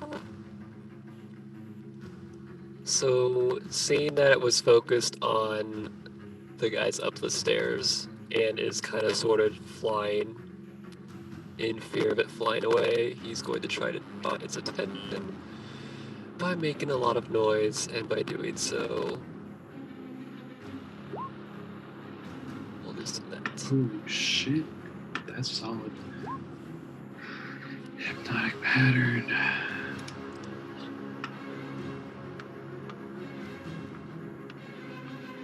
Epic. That'll drop the Shield of Faith if you cast that Yes. spell. Okay. Correct. So, sorry, Clavius. Sorry, Clavius. It's glitter somehow. What is it, Wisdom? is- yeah. Unfortunately. Critical fail. Okay. We can deal with that. So you are charmed. You are basically incapacitated until it takes Not good. damage. Not good.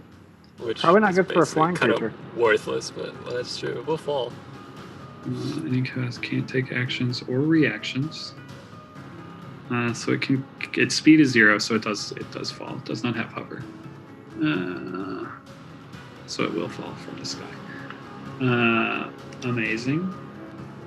On its turn, it shall fall from the sky, but for now, it is completely unable to move, which actually will keep it from making any legendary actions. So there's that. Clavius, prepare yourself. How you will. So how much do I know about this spell? You kind of just see Saru. He's actually done this before. He makes a bunch of noise, and if you're looking at the creature, you might actually see this kind of wave of this pattern, this like these lights and glitters kind of in front of its face for just a second before it disappears, and then the creature just kind of looks kind of dumbfounded there. And you actually see it like kind of stop flapping its wings, and you can see that it's starting to fall out of the sky. So I think what I'm asking is it reasonable, because I don't want to just do what Will wants to do, that Clavius would know he needs to not hit this thing, or else if he does, it'll start flapping its wings again. Yeah, it's likely that you can tell that it's like gonna fall. You know that if it does fall, that it's just gonna get back up and kind of wake itself up. It's gonna wake itself up in one way or another. You've seen this happen before. So I think you could also make the case that it's not high enough to really take a ton of damage. Yeah, so I think exactly. you should take So the do what you opportunity need to to attack an incapacitated creature, which gives you advantage. I don't remember. I don't know. attacking and hitting an incapacitated. Speaking is hard. Hitting an incapacitated creature from within 5 feet with a melee attack is a critical. Which so you Fine. you will do more damage than the 20-foot fall or whatever it is, the 30-foot fall. And I no longer am getting that 1d4. No, you still have that. You don't have the AC buff anymore. Oh, excellent.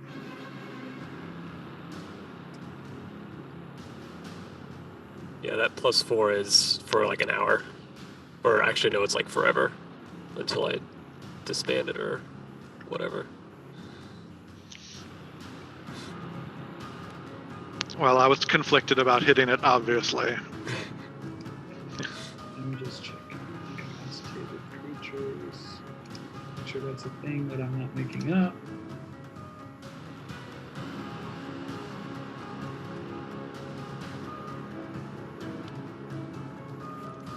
Because I might be. I felt like it was, I mean, it's something. If it's incapacitated, it'd be like a prone creature or something. So, I mean, at the very least, it should be advantage or something similar.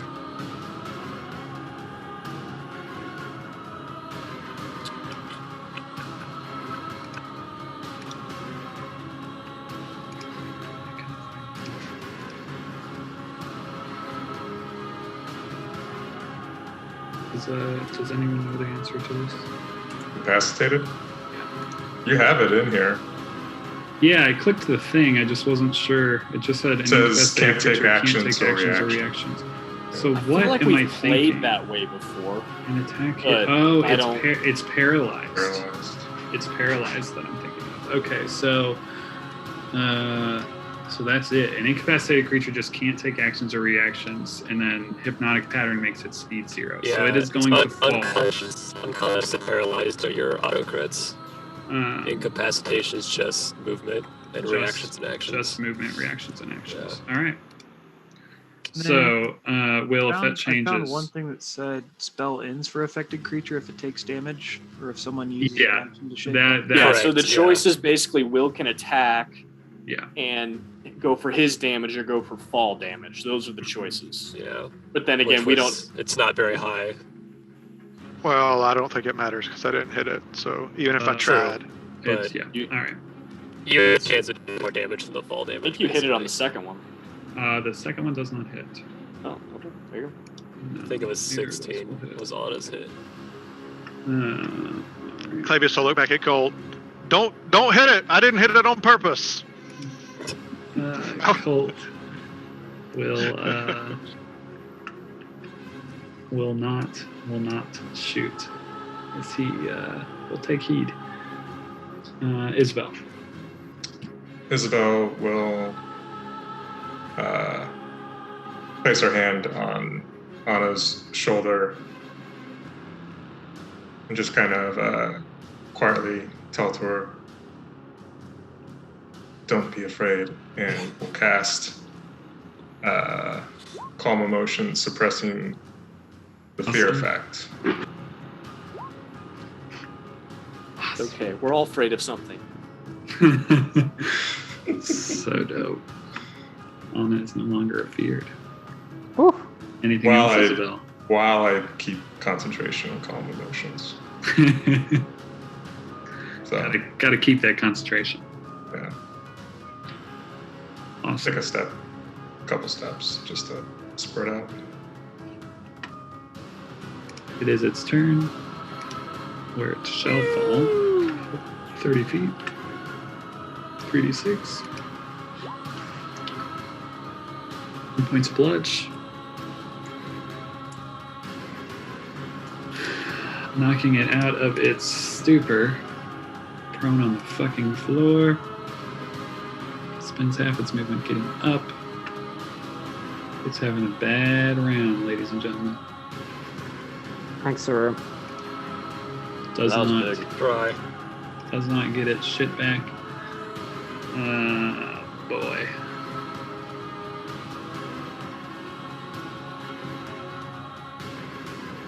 Alright, it will lift back up into the air, level with Clavius, with the rest of its movement, and focus its fury upon him. 3 tail attacks. Clavius, stand up. Yeah, did Clavius stand up? Or are you still on the ground? Yeah, I didn't say I did, so I guess. Would Clavius have stood up? Is the question. Hand off the chess piece. Let's say evens. He stands up. Oh. All right, Clavius is prone on the ground. I don't think prone dedicates a critical, so there's that. I think it gives a melee attack advantage, though. I think it does. It was just the I'm actually- icon was still there, and I was like, I don't remember him saying he stood up. Attack roll against creature has advantage if the attacker is within 5 feet. Here they come. Tail attacks, 3 of them. 25 on the first. Oh, don't you get an extra one if you had all 3 too? Doesn't hit the second. Doesn't hit the third. So the 25 with the tail is the first, and then he needs to recharge that focused fury. It's kind of the worst person for him to focus fury upon with that high AC. But that is all he's got.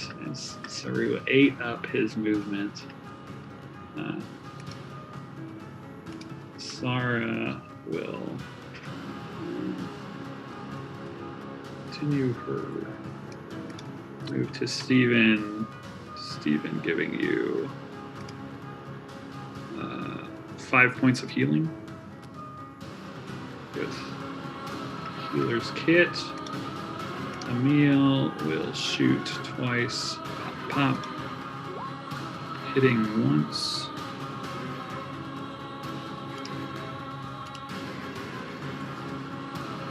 And Steven, it is your round. Fire. Steven's gonna fire because I can see it still, right? It's level. Yep, it is Clavius. now level with Clavius. Steven's gonna fire off some scorching rays.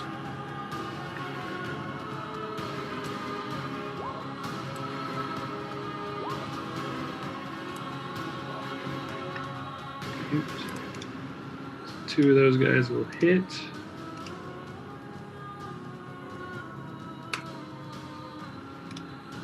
And it is looking rough. It's going to take a legendary action to make another tail attack against Clavius. 15 to hit, no advantage. Oh no, still advantage because he is prone. That will not hit. Xerxes, it is your go. No, it's Anna's go. Oh, I skipped Anna. Anna, it is your go. I was like looking for that poach. Looking for the poach to avenge myself against this stupid Chimera. That might help. Pop. Those will both hit. You can take the frightened icon off too. Anna's spiritually frightened still. That's fair. Anna's frightened if Isabel loses concentration. That's fact. There we go. Anna, how do you want to do this? There's like just a normal amount of sweat running down Anna's like face. Maybe pee herself a little bit, but she will finally be able to steadily knock an arrow, kind of hone in, and put 2 sort of like between its like between each of the heads. As the arrows impact, one on the lion's head and one between the head or the 2 horns of the goat, just kind of they exhale, and you see the dragon kind of like rearing back, and you see this flame starting to begin, in its throat, and it starts to scream out, and just its head kind of lifts into the air, and then the creature falls to a pile within that exact same hole where you first found it, in this cavern. And as you all take in the area around, taking deep breaths and just kind of seeing this place a little more clearly for the first time, without any threat upon you, the chimera just kind of like falling into that hole. There's this moment of like silence where you're all just kind of looking to one another, heavily breathing.